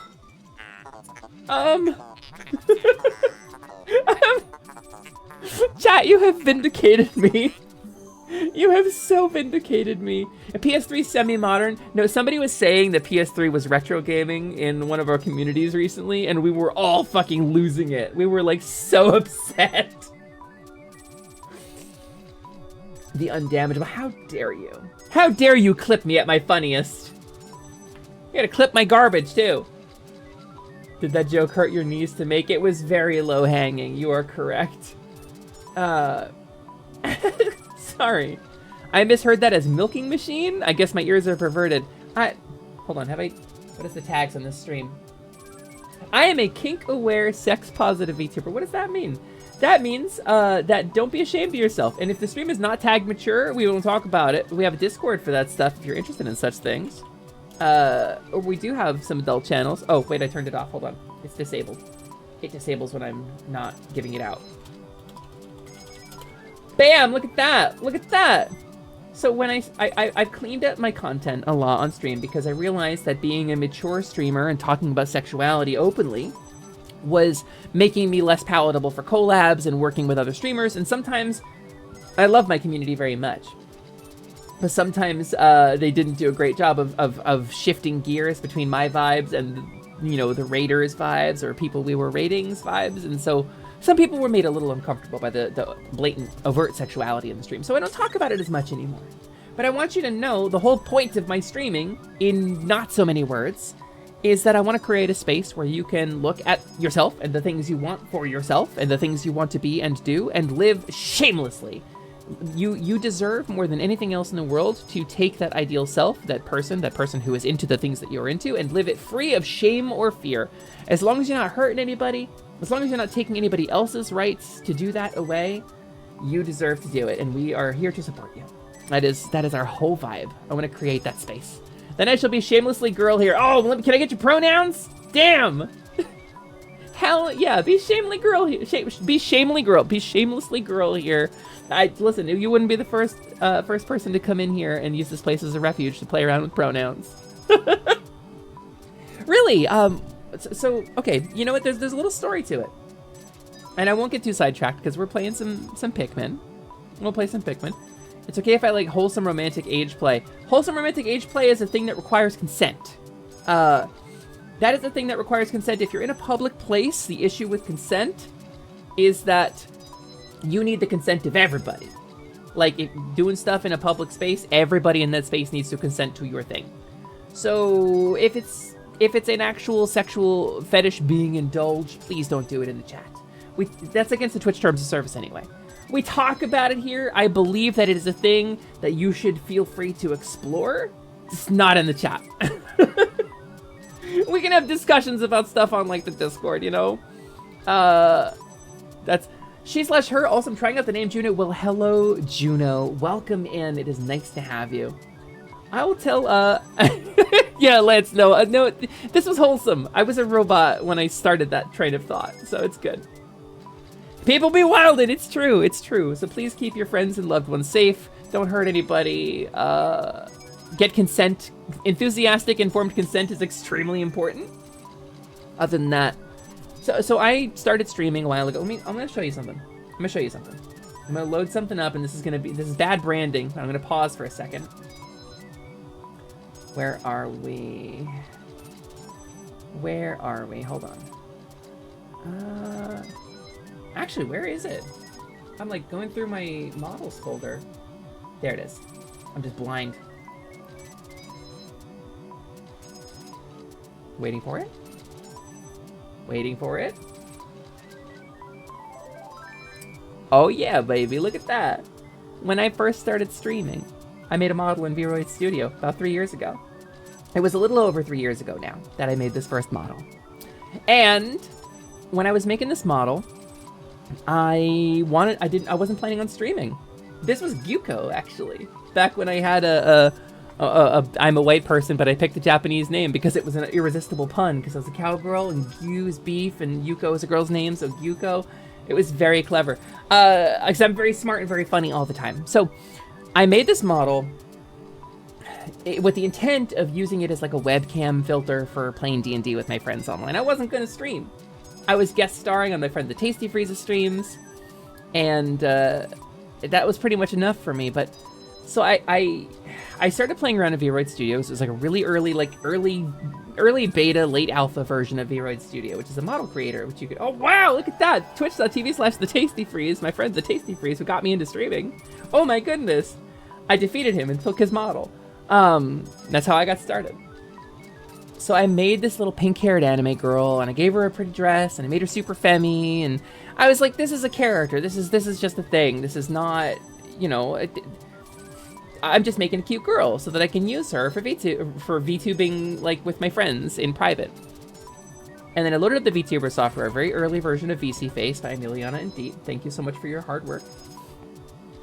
And I turned on my webcam and turned on the mirror mode, and there, suddenly, unexpectedly, my, oh, I see, my timer ran out. Well, you get the point. Suddenly, unexpectedly, I was looking at a mirror into a part of myself I had not admitted or accepted. the part of me that I was afraid to admit I wanted. Because I had given all of these features, the pink hair, the painted nails, the sweet little white dress, to this character because I like those features and I want them for me, but I was feeling like I didn't deserve them, like I was a big poser. And it's a big internalized transphobia. It's a thing that we all struggle with to some extent. If we have gender issues, some part of us probably feels we don't deserve it because that's the way the world wants to think about us. And so we internalize that shit. That toxin, that poison gets in our blood and makes us hold ourselves back from the things we actually want. I didn't even realize I wanted it, and I looked at it. And here was this brutally honest mirror into my own psyche of the things that I wanted to be, the things that I wanted for myself and had been denying myself out of fear and shame and pain. And I looked at it and I cried for like an hour. I was like, this is me seeing me in a real way for maybe the first time. Without the fear of like, you know, being perceived as like, oh, she's trying so hard, or like, oh, pink, so generic. And so I realized that I had had an awakening, a crystallizing moment, and I said, well, I gotta start streaming now. If this is some part of me I haven't accepted, I need an excuse to be this part of me and explore this. And then very quickly I was like, I need to share this with other people. Holy shit. Everybody needs to have this experience. Because I think if everybody took that honest of a look at themselves and stripped away the fear and the shame that come with being the way we are, and just took an honest look at the things they wanted for themselves, rather than the things they thought were digestible or saleable or even possible, frankly, I think we would live a much better world and everybody would be way more self-aware and way closer to the person they want to be. We do a visualization on stream sometimes. The vibes are off for it right now. I'm not going to do it right now. That's like a specialty thing. But I want you to have a space you can go to and you can visualize for yourself who it is you want to be. Maybe we will fucking do it. Hold on. We haven't done this in a while. Hold on. Give me a second, gang. Give me like 2 minutes of your time. Give me like 2 minutes of your time. We need to this. Let's refresh. I hope I can do that one day. It might make the decision to go all in. Let's go to the lounge. Let's hang out for a second. I want to borrow just a few minutes of your time. It's only going to take like 2 minutes, so humor me. This is good. This is big. This is a big deal. This is an exercise my therapist taught me, and I'm going to teach it to you. So, wherever you are right now, if it is safe, I want you to get comfortable. I want you to settle into a chair or a couch or bed or whatever it is you got nearby. If you're working or driving, just keep it in your mind, you know? Remember it for later. And so, this is a visualization exercise. Not everybody has the power to do that. Some people have aphantasia. Their brains work differently. That's fine. When I say visualize something, you can think about related concepts. You can write it out on a piece of paper. Whatever it takes to get the point across. The exercise is the most important part. So wherever you are, if you can, I would like to ask you to close your eyes. Take a deep breath in through your nose. Hold it. Out through your mouth slowly. Half the speed you breathed in, breathe out. One more. In through your nose. Hold it. And then at half the speed, breathe out. So keep your eyes closed here. And what I want you to do is I want you to picture in your mind's eye, if you can do so, yourself. This is you. First thing that comes to mind. It might suck. It might be an image that makes you unhappy, but that's okay. We'll get to that. That's your self-image. The first thing that you called up is how you see yourself. And this can change from time to time. This can change from day to day, from hour to hour. It changes on your mood and your surroundings, but this is your self-image. That's you. And now, your self-image might not be flattering. It might be like mine. It might be extremely critical. That's fine. That's pretty normal. It's pretty natural. Critical self-image is something we all struggle with. But what I want you to do for the purpose of this visualization is if there is anything about that image you don't like, anything about that image that makes you uncomfortable or sad or something that's missing, even if it's not realistically possible, even if it's not reality, even if it's not something that is feasible, I want you to make the change to that image that makes you happy. Go ahead and pick something, anything that you would change, and change it in your mind's eye. Visualize that change. Now hold on to that changed version. Is there anything else in your head you would want to change? Change that too. We are constructing here, one piece at a time, an ideal self-image. A version of you that is, as you see it in this moment, perfect. That is the goal of this exercise, and it takes practice. It can be hard to see.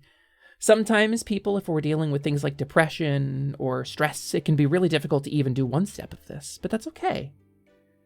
Because holding that image in your mind, even if it's a little positive, and even if you can't see yourself changing anything about yourself, ask yourself where that vision of you saw in your head is. Where are they standing or sitting or laying down? What's around them?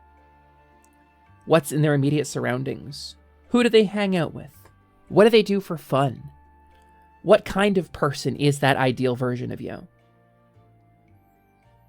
Really, really spend some time on it. Really noodle on that. Make the changes that you would want to make. If you had infinite power, if you were some kind of omnipotent deity, what would you do? And now, with that version of you in your head, with a couple of changes made, or maybe not, I want you to take that moment and I want you to crystallize it. Grab that image that you created in your head and hold on tight to it. That version of you that you have created is called an ideal self-image.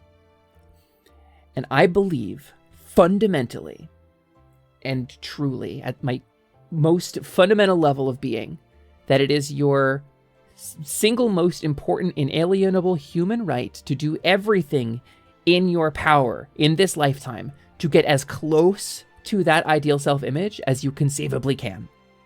And nobody, not school, not church, not family, not friends, not work, least of all, not yourself, deserves to stand in the way of that. As long as you're not hurting anyone, as long as you're not robbing anybody else of their right to live their ideal self-image, you deserve that. And I want to create a space here. It is our fundamental belief here that you deserve that. That it is your absolute, undeniable right. Now, you can open your eyes. That's the visualization. And I will say what you see on screen, but for some concessions to fantasy in the VTuber community, is a version of my idealized self. Am I ever gonna be a big titty fawn girl with magic powers and horns? Probably not.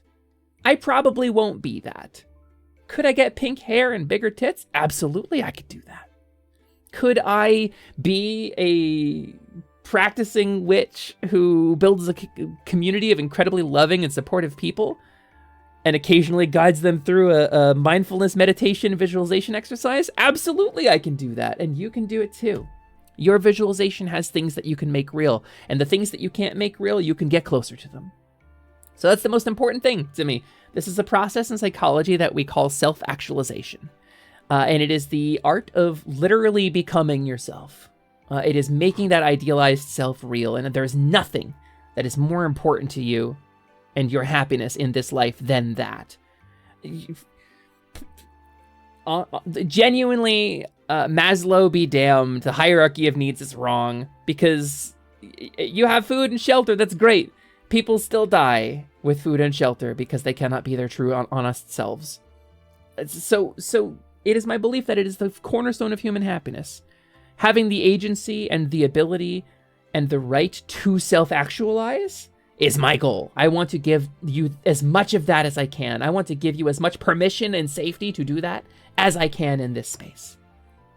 So that's the most important thing in the world to me, and I want to share that with you. Hold on to that visualization, because it'll be different next time you do it. Could I be a cool slimeman with sunglasses?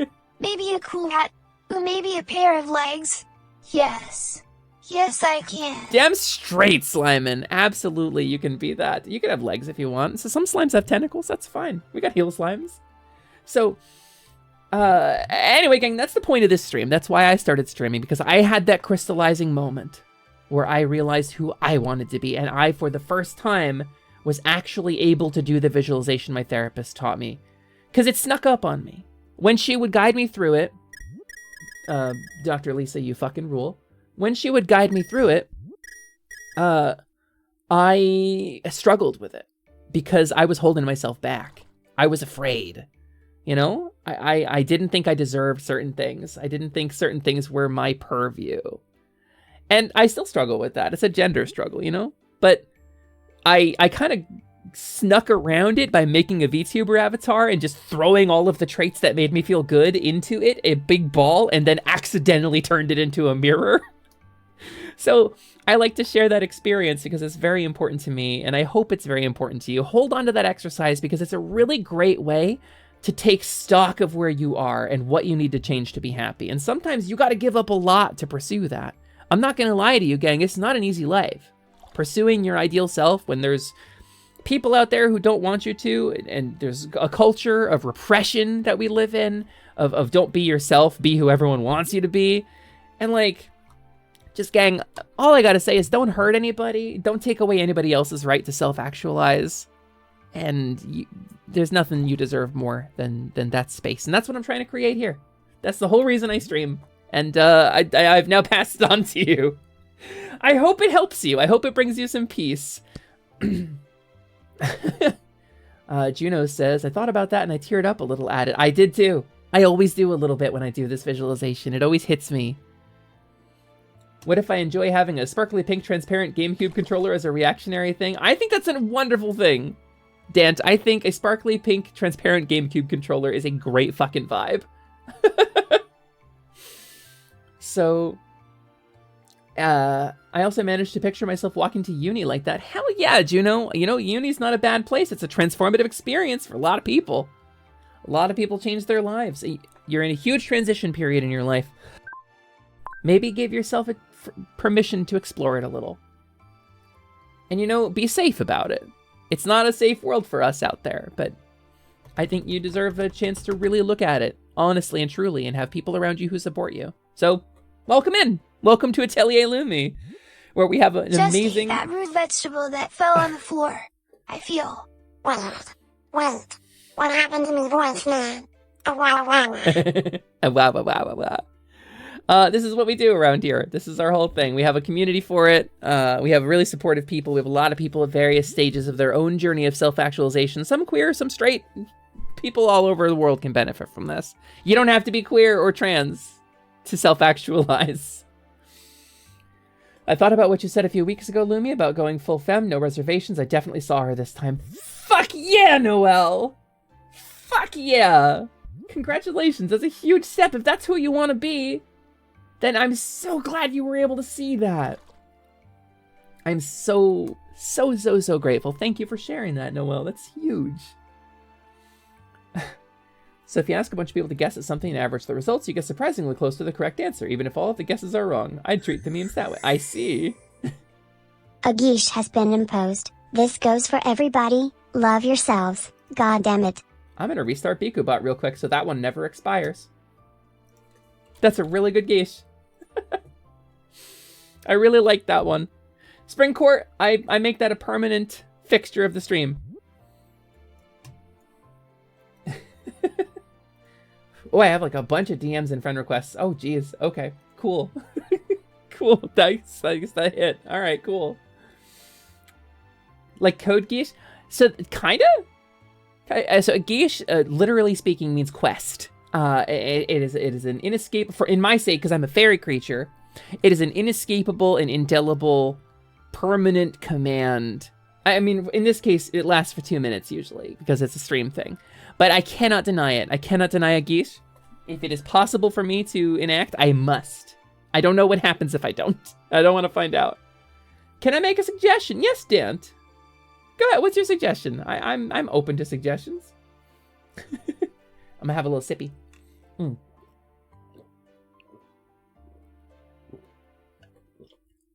Excuse me. All right, back to Pikmin, right? I think we did a pretty good job just now. Oh, that's my friends list. Back to pick some mins. Okay, I fully changed the stream category. I absolutely changed the stream category. What the hell? Anytime someone breaks that geesh, before explaining anything, we just all honk at them to alert them to doing wrong. All honking at them, huh? Honking is pretty good.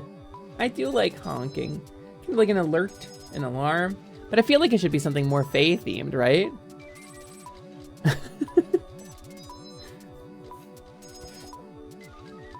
Super Mustache Gamer. Yeah, Juno. That's that is technically the cow from Harvest Moon.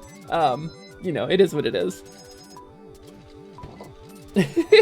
Oh, it's goose themed for the geesh? Because it's geesh. I see what you did there.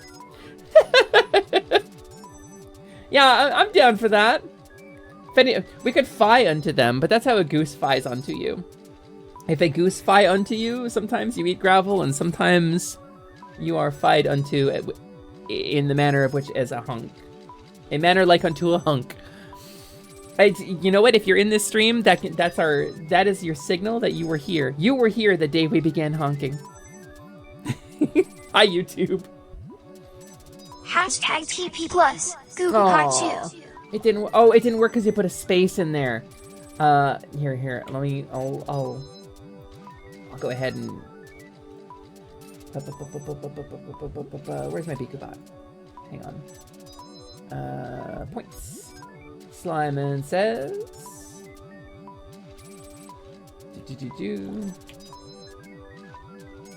Hashtag TP plus. Google got you. Oh, he got real deep voice for a sec there. Hold on. Let's do this. Google got you. It was good. It was pretty good. Thanks, Slyman. It's my little goopy guy, my little sloppy soldier, my familiar, Slyman Gelmont. Hey, Alt, welcome in. Hey, what did the drummer name high? Fuck. When you get a hiccup in the middle of your type 5? Did Slyman go through Gooberty? I think so, yeah. Yeah, his testicle, splatsticle,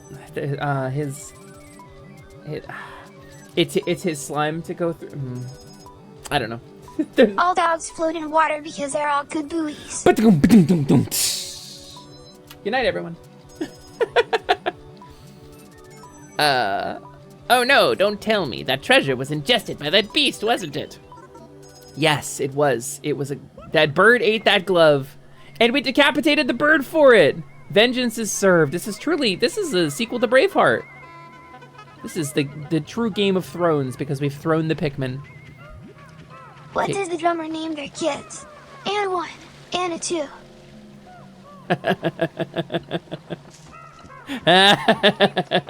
No drummer I've ever met would ever count that simply given free rein. No, it'd be and on the downbeats, and a 1, and a 2, and we're changing time signature, and a 3, and a 3.5, and a 4.5, and a 5.5, and a 2 2/3.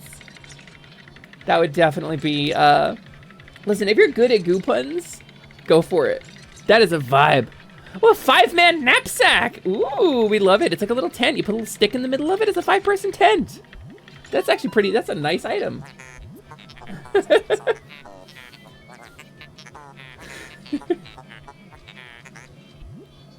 What did the buffalo say to his child after dropping him off at school? Bye, son. Bye, son. Yeah, that's pretty good too.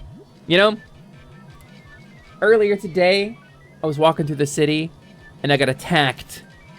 I was attacked by 6 dwarves. Not happy. So, that's my favorite dad joke. Goo for it? Yeah, goo for it.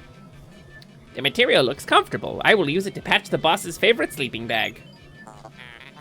Seam test conclusive. Cross-stitching successful. The knapsack is complete. When you have an unoccupied time interval, press to take a nap. Yeah, okay. Cool. What? Wait! They're just gonna carry me? Will they put me back in the ship? Oh my god, that's actually really cute. What the hell? They carry me back. That's fucking cute. Oh my goodness. I love that. That's what I get for napping. Yeah. That is what I get for napping. Napitalism. I am the proprietor of a shop, but I far prefer napitalism to capitalism. Did I dead? I dead! Bye, Olimar. No, okay, this is actually super useful if I need to return to the ship along with my Pikmin. and switch characters, because I can hit that button and then swap characters to the other character and then do stuff while that one character is returning. Yeah, that's really cool. I wonder how many Pikmin come with them. Cave complete. Slime VTubers could collab with slime makers for unique merch. I love slime VTubers. I am a huge fan of slimes. I happen to know one who I'm extremely partial to. Their name is Diz Slime. I would love if we could shout out Diz here, actually. Diz helped me immeasurably with a very, very dear to my heart character design that we did quite recently. Lumi, a napitalism? It's true. I am a napitalist. I believe it is my right to have as many naps as I can. And you all need to nap too so that I can nap more. I think that's the trickle down naponomics. I guess we don't have anybody ready to throw a shout out. Diz Slime. If you have not followed them yet, what are you doing with your life? Why haven't you followed them yet? I'm looking at you. No, you were like, oh, Lumi won't know. I'll know. If you haven't clicked that button, I see you. I can see it in my list. I have a list here of every name that doesn't click that button. And I will be personally distraught. I will be so sad. I will cry and cry and cry if you do not follow this slime right now. I will just... I will not be able to handle it. Venture napitalism is just finding safe public places to nap. Imagine living in a world where you could nap in public, sleep under a tree like Capcom Link. Man, what a life! Imagine being able to not living under such crushing anxiety that you can actually nap. If you trickle when you nap, consider rubber sheets. That's good advice actually, for drooling and other trickles. If you trickle like you're, that's not a good joke. Okay. What are we missing in this area? What is that? Why does that look like there's like a doorway there? Okay, no, I need to get the blue Pikmins. They are this way. They are over here. So we're gonna go get some blue Pikmins. I believe we will have time to do it today. Come with me, Pikmins. Uh-oh. Oh, the big guys, they're like chunky boys. They're taking their time. Okay, so I can... Oh, I know what I can do. Watch this, though. I can huck them up here. Is that an electrified fence? I don't like the look of... I don't know what's going to happen with that. I hope some Pikmin are... Uh-oh. Oh, okay. He saw them. It saw them. Oh, they survived. What good little lads. Splish, splish, splish, splish. Nope. Put it down. Come with me. This is unsafe. Whoa, they're fighting.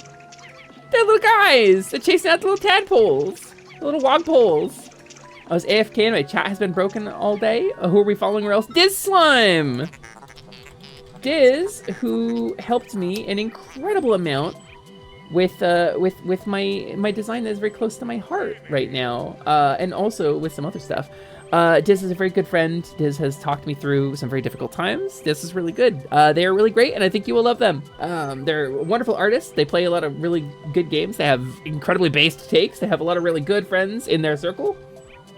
Diz is very cool, and I would love it if you would follow Diz.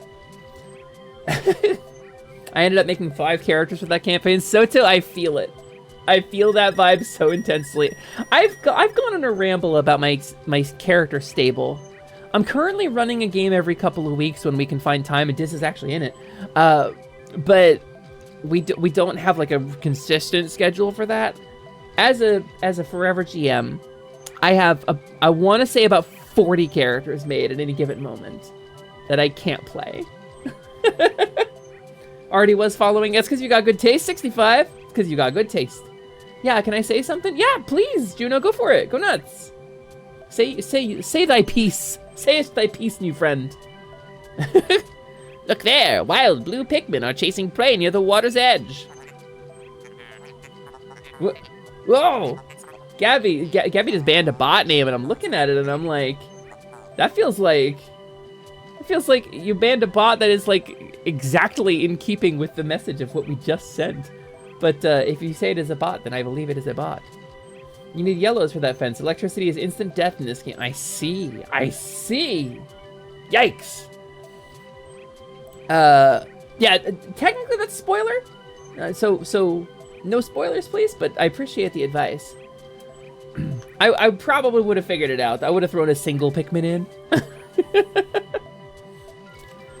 Perhaps by observing these wild specimens, we can understand more about their true nature. Ding! I apologize. I was momentarily entranced by them. Now back to work! Aw, he loves the blue Pikmin. I see. Yeah, I'm very sad that it's a bot. I don't want it to be a bot. Okay. So, here's the question. Here is the question. Let's send these guys back to town with this. Beep, beep, beep. Can I get through this myself? It doesn't seem... Oh, I can go that way, though. I can go that way. All right. Actually, because I have the white Pikmin now, and I should be able to go through that thing. Oh, Louis? You coming? Louis, buddy? Oh, I have to, like, pick him up. Right, I see. I guess we'll just go this... Oh, it puts a little flag on it if I finished it. That's nice. I like that. 1, 2, 3, 4, 5. How many do I have? 7, 8. Okay, I threw very carefully and did not kill any Pikmin. All right, let's head back to base. Let's make sure we grab those Pikmins. Also, a single Pikmin was saved, and every Pikmin... That's true, every Pikmin is important. Every little carrot man will one day be thrown upon a frog. That is the nature of Pikmin. It's a life cycle of a Pikmin. From being a weird alien frog, to being thrown by a guy, to becoming I lost my train of thought. Well, now'd you know, and knowing is half the battle. Ba-dum-dum-dum, G.I. Joe! Ba-dum-dum. Nice. Nice, we love a 80s cartoon pun. Oh, there is a treasure. Oh, no, it's up there, I see. I think I need yellows for that one. And now it's you know. Yeah, you gotta say it out loud, really. Louis. We don't like Louis around here. All right, let's... I think we might not have time to get this today. Okay. Yeah, they're definitely not gonna beat that today. Oh, there's another cave up there. Well, where's my Pikmin? Have I lost any? Or any laying around? Okay, there's some blue guys, but they're safe. They're in the radius of the... Oh no, they're okay, they're onion boys. They're oniony boys, little oniony guys. We love a little oniony lad around here. Send Louis through it. I'm sure he'll be fine, right? Wow, they are taking their sweet time about this. This is just a white gate, too. This isn't even like one of the big ones. All right, all right, we've got everybody. I don't like that we lost a day there. I feel like I wasted time. Boop, boop.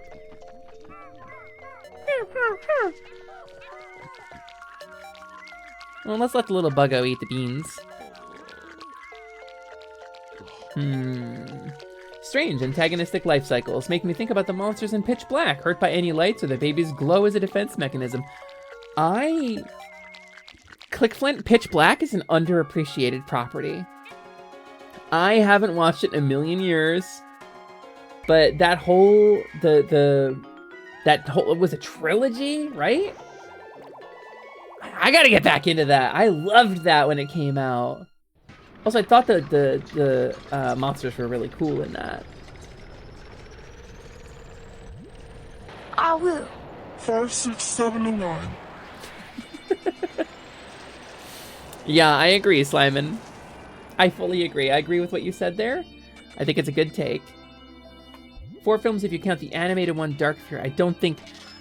Frankly, I think I only remember seeing the first one, but I did have a brain damage at one point, so...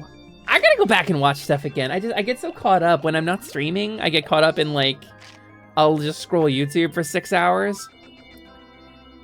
My dearest dear, how are you? Your boss gave me that space email account and told me all about your business trip. Just remember you have a family to think about. Is that Olimar's wife? We should go weird lips. Watch party? You know what? Maybe sometime we will do a Discord watch party. I don't know.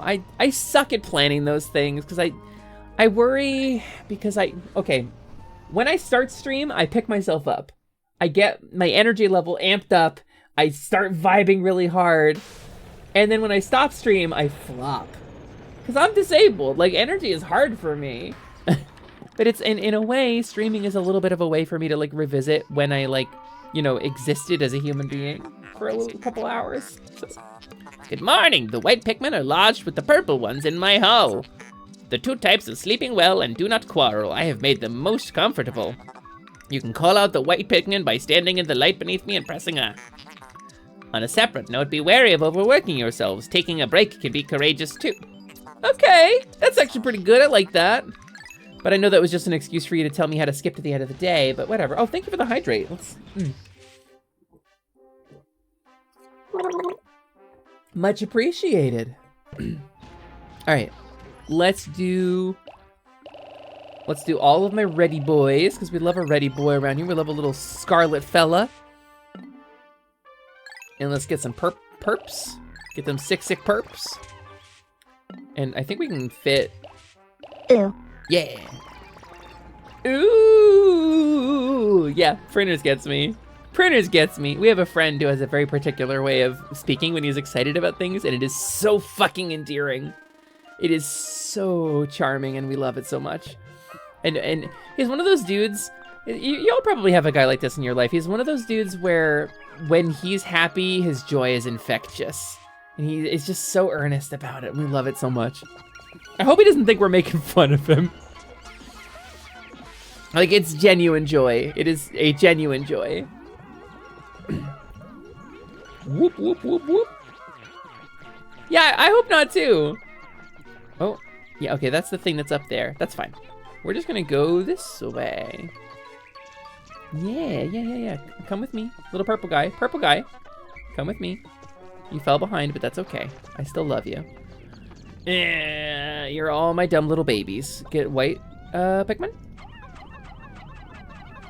You need to get white with Jesus. Okay. Uh-oh. Oh, I thought I threw a red guy for a sec.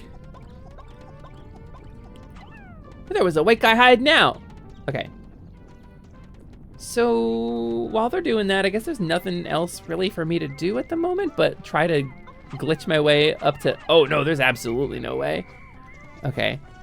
In the first game, you could... A lot of the ones that require yellow Pikmin, you could kind of fake. If you were really, really adventurous. Doesn't look like you can in this one.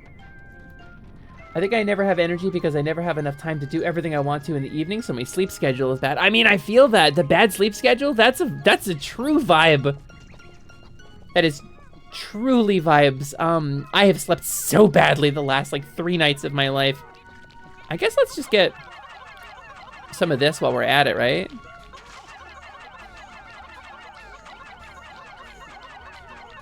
Okay, can I... I'm trying to hit the bug. Oh, there it goes. There we go. Yeah, good stuff.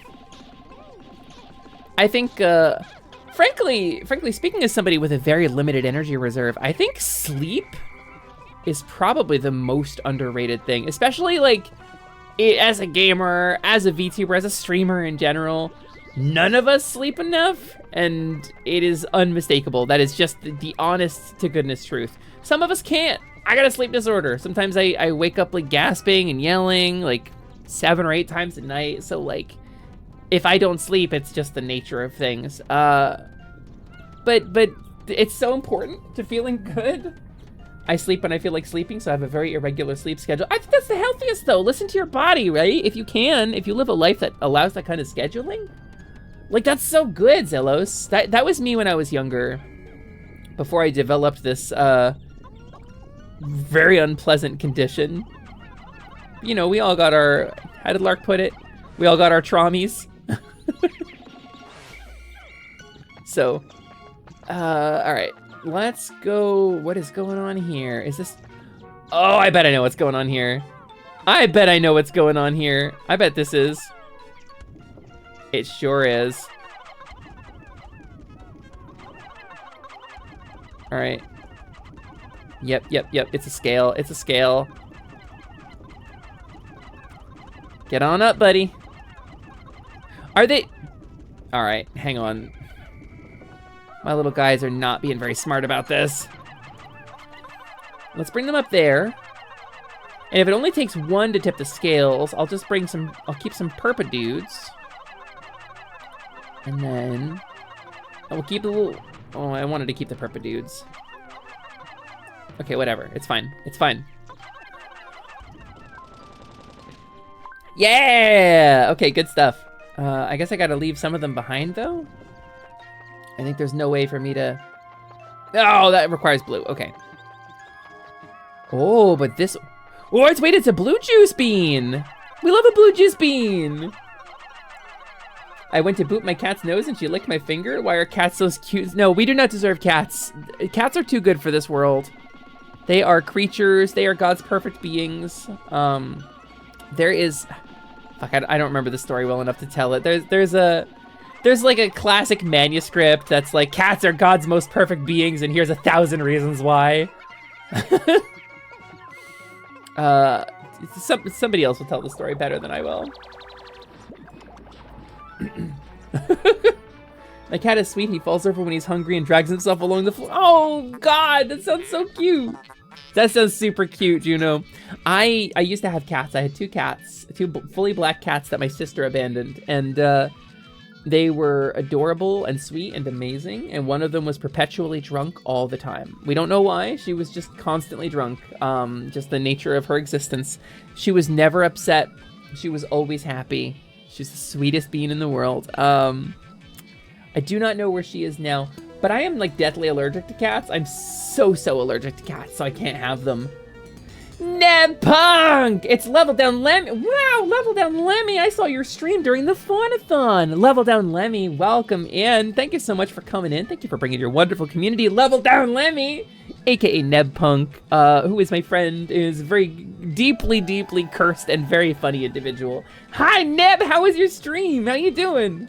I hope you're having a good day. Also, if you are a Neb's community, welcome. It is nice to meet you. My name is Lumina Lasiduous Alexandria, Moet, Choco Taco, Hydro Puncher, everything went better than expected. First try, perfect timing, 10 minutes later, Taco Cloth Lilyhoof. And I'm here to greet you and not to eat you. I'm here to be your friend. Thank you for coming in with Neb. Thank you for taking care of Neb too, because we love Neb around here. How you doing? How was your stream? You're gonna eat us? I didn't say that. I did not say that.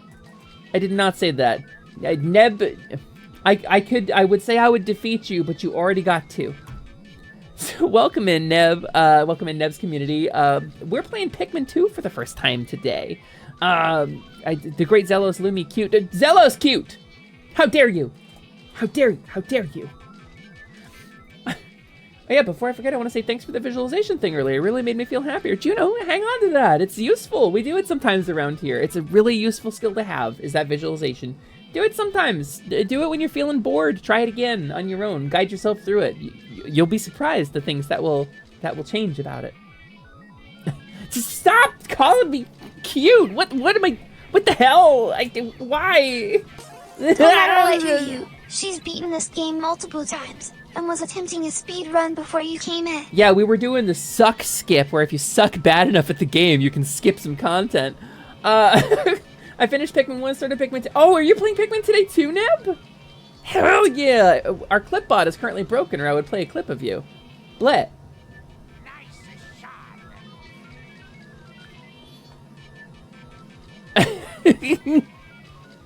That's so cool, Neb. Yeah, I'm really enjoying this game. I'm enjoying this game a lot. We are in the first non-tutorial area of Pikmin 2. Kind of. We're still learning new things about the game. We're still getting new stuff, but Welcome in, yeah. We're going a little while longer, I think, so we're gonna play some more PIKMINs, and then I'm gonna probably make someone else cook me dinner, I think is what I'm gonna do tonight. Yeah, it is a big improvement from Pikmin 1. Have you done any caves yet? I'm really enjoying the caves, because they found a way to capture the vibes of Pikmin without the time crunch, but keep the time crunch in the main game. I think it was really elegant. I think that's a really clever design choice. Astonishing! This purple berry contains an ultra-bitter essence. It does not appear to have any monetary value, but I shall research potential uses for it. Bring me more specimens! I'll do my best.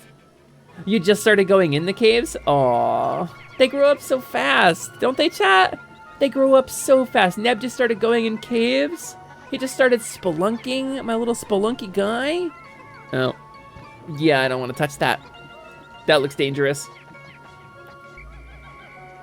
Alright, so wait a minute. Wait a fucking moment then. How do I get the blue Pikmin if not? I figured this would be the way to the blue Pikmin. A chance cube.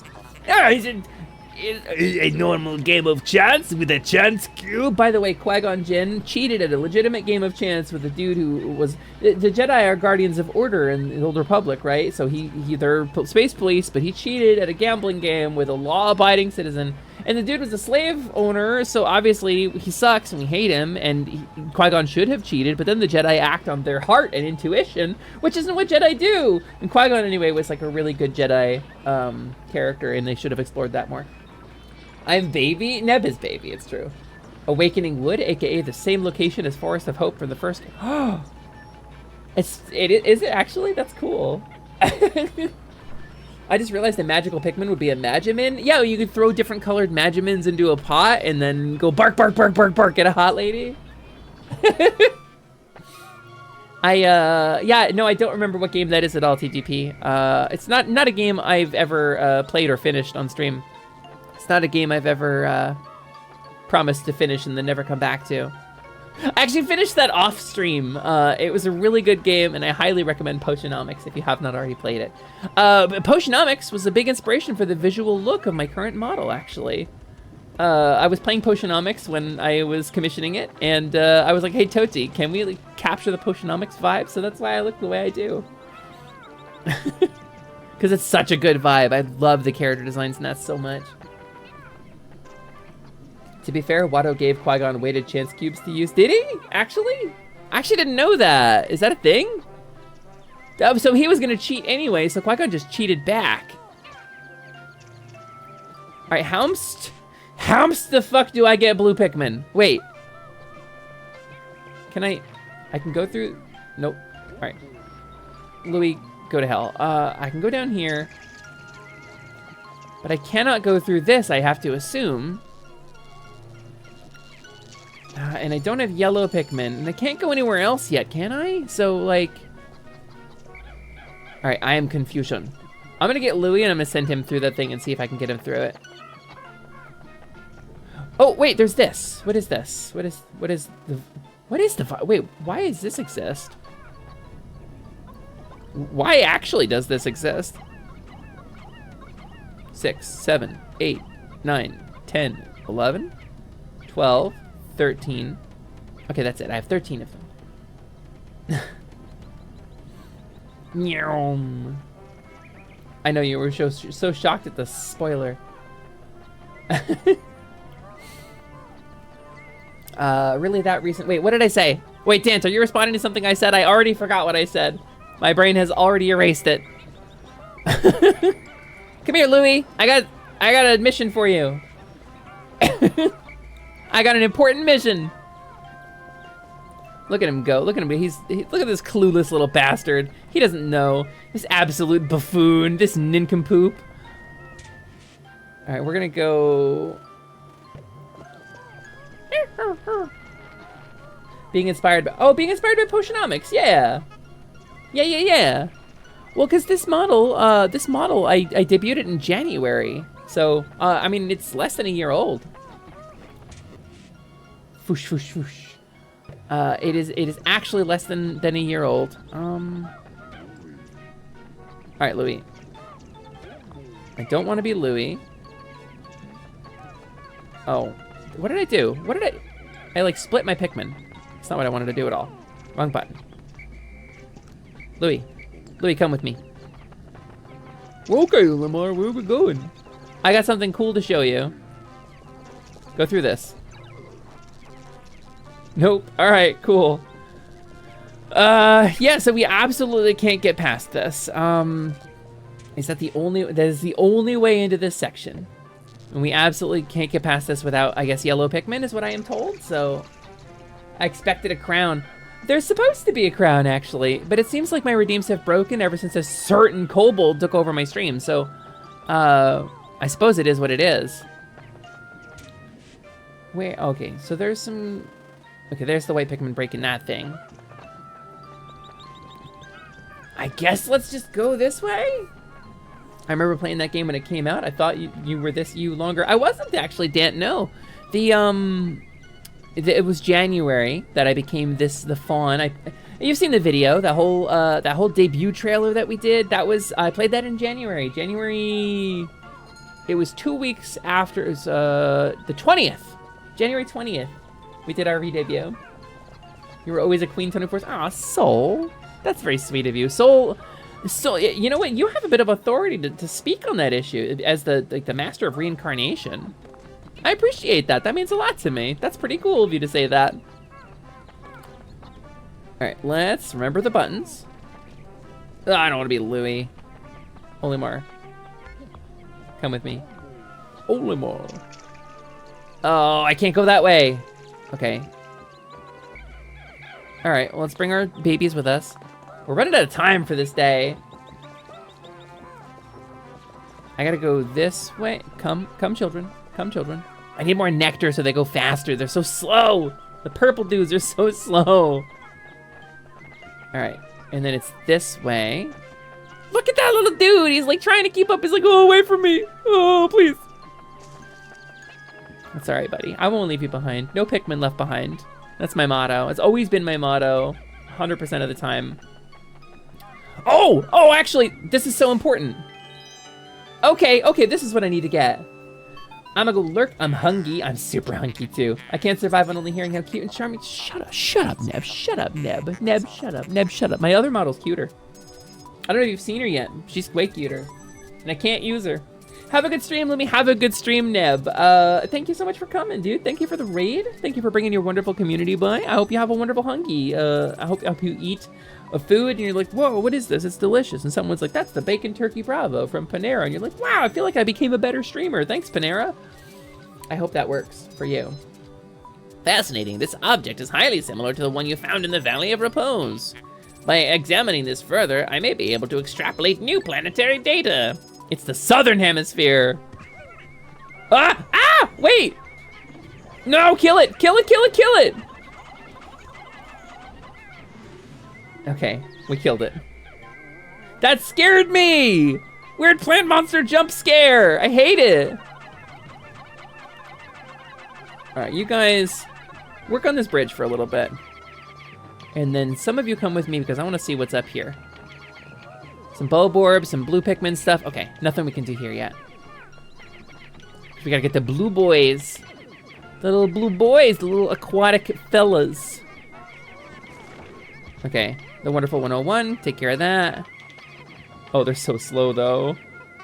Can you guys take care of that, I guess? And then we'll just bring them as close as we can before the day ends. Ooh, Bonch is playing Pikmin 4. Look at him go.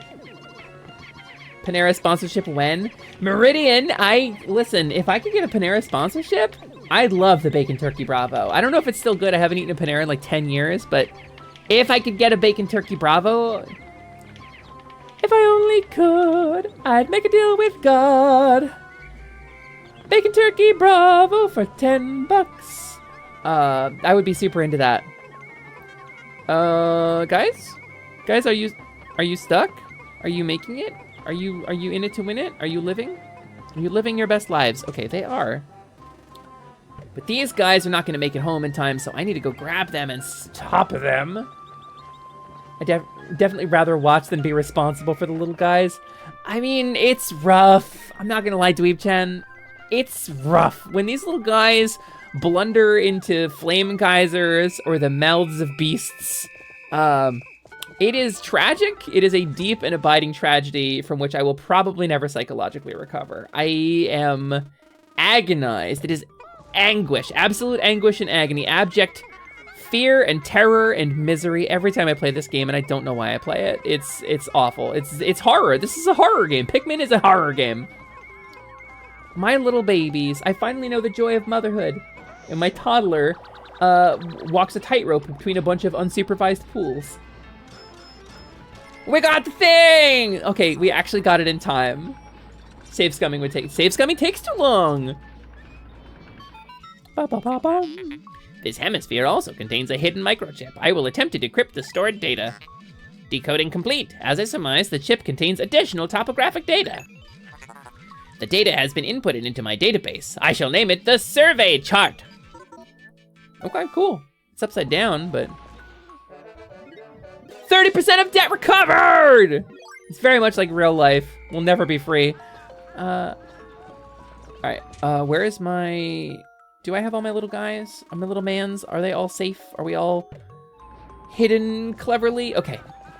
I will have to go to a different part of the world next. And I'm a card gamer. I enjoyed that, but the constant time pressure mixed with the waiting that made me feel like I was mismanaging time was very much not my thing. Mismanaging time is such a vibe. I feel very badly about it. All right, so I need to be really careful when I have them carry me back because it does leave them behind. Dun dun, hey! Yeah, this countdown is super stressful. It is like mega stressful. I struggle with it. I struggle with the countdown. But you get to enjoy this delightful music at the end of every countdown. So, like, it's obvious, it's very healing. It's a healing experience. Regardless of how many of your babies died, you get to hear a sweet little jingle at the end of it all. Don, don, patapon. Now you do it. Chaka, chaka, patapon. Don, do, don, do, don. It's a good game. It's a very good game. Cocoa Pops. Love a Cocoa Pop. Don Don, you are on it with that. That is such great emotes. Have I subbed to you yet? I really should. All right, we're gonna save here. Olimar, good work so far. I hereby promote you to assistant manager. Press X to divide up work and Y to delegate more to your subordinate leader. These are commands you already learned, but I've reframed them as a corporate management tactic. I'm micromanaging you from 10 billion light years away. That's the ideal of capitalism, yes. Gang, we have had a fun stream today. I'm gonna wrap because I desperately want to go put something fried and miserable for me in my body. This has been an incredible stream. I've had a ton of fun. Thank you so much for coming. Thank you for... Holy shit, we got like 40... We got almost 50 people in here. Hello, 50 people. Hi. What the hell am I doing that makes you want to be here? I don't know. But please keep coming back. I love it. I love it. I feast on it. Yeah, we're gonna rap. That's my whole rap. It's 2 beats. It's artistic. The measure is whatever you want it to be. The dactyl of my poetry is unfathomable to mortal minds. Boss, promotion! Now you can delegate! Olimar, this is useless to me. It's like a whole meme. Thank you, Brisker, for the hydrate. So we're gonna see who we're gonna raid out to. Hasper the Kobold is not live, so we will find somebody else. Twitch.television. Because I gotta go put something miserable for me in my body, but fret not, for I shall return on Saturday. And we're gonna do, on Saturday, I have really exciting stream planned for Saturday, because I got reached out to by Chucklefish Games when Wargroove 2 was announced, and they were like, hey, you seem pretty cool. Take this Wargroove 1 code, and maybe if Wargroove 2 comes out, I'll recommend you to our social media team and be like, maybe they'll give you a code for 2. Well, guess what? They did. The game comes out on the 5th, but there's no media embargo, and they encouraged me to play it early. So what we're gonna do on Saturday, that is 2 days from now, is gonna be a little preview of a really cool game that is not yet out. That's right, you get your first look here of Chucklefish Games' Wargroove 2. Wargroove, the first game was incredible and it kicked the living shit out of me. So the second game is, I'm sure, going to be pretty easy and manageable. I'm sure it'll be a dumb game for babies that I can beat in one go. So Wargroove 2, Groove Harder. I'm super into it. So I'm going to take a look down the list and we're going to see. Oh, actually, what are you doing, Sprig? Is it a big collab or are you showcasing yourself today? Oh, of course I'm getting ads. Hang on a sec, gang. I got 15 seconds of ads. We just debuted a kobold model. I got a kobold that I know, that I like, that some of you may not actually know about. It's a streamer who I very much like. Yeah, but it's like a big collab though. You're not really showcasing yourself or what? Actually, though, what are you playing though? All right, actually, gang, I think we are gonna raid Sprig today. Kobold Sprig is a VTuber I discovered like a year and a half, 2 years ago, and I've been lurking her streams for like a long time. So we're gonna raid out to Kobold Sprig, I think. Cause Sprig has a really cool community. Sprig has adorable kobold noises and is very nice. I wish my kobold noises were a quarter as adorable as Sprig's kobold noises.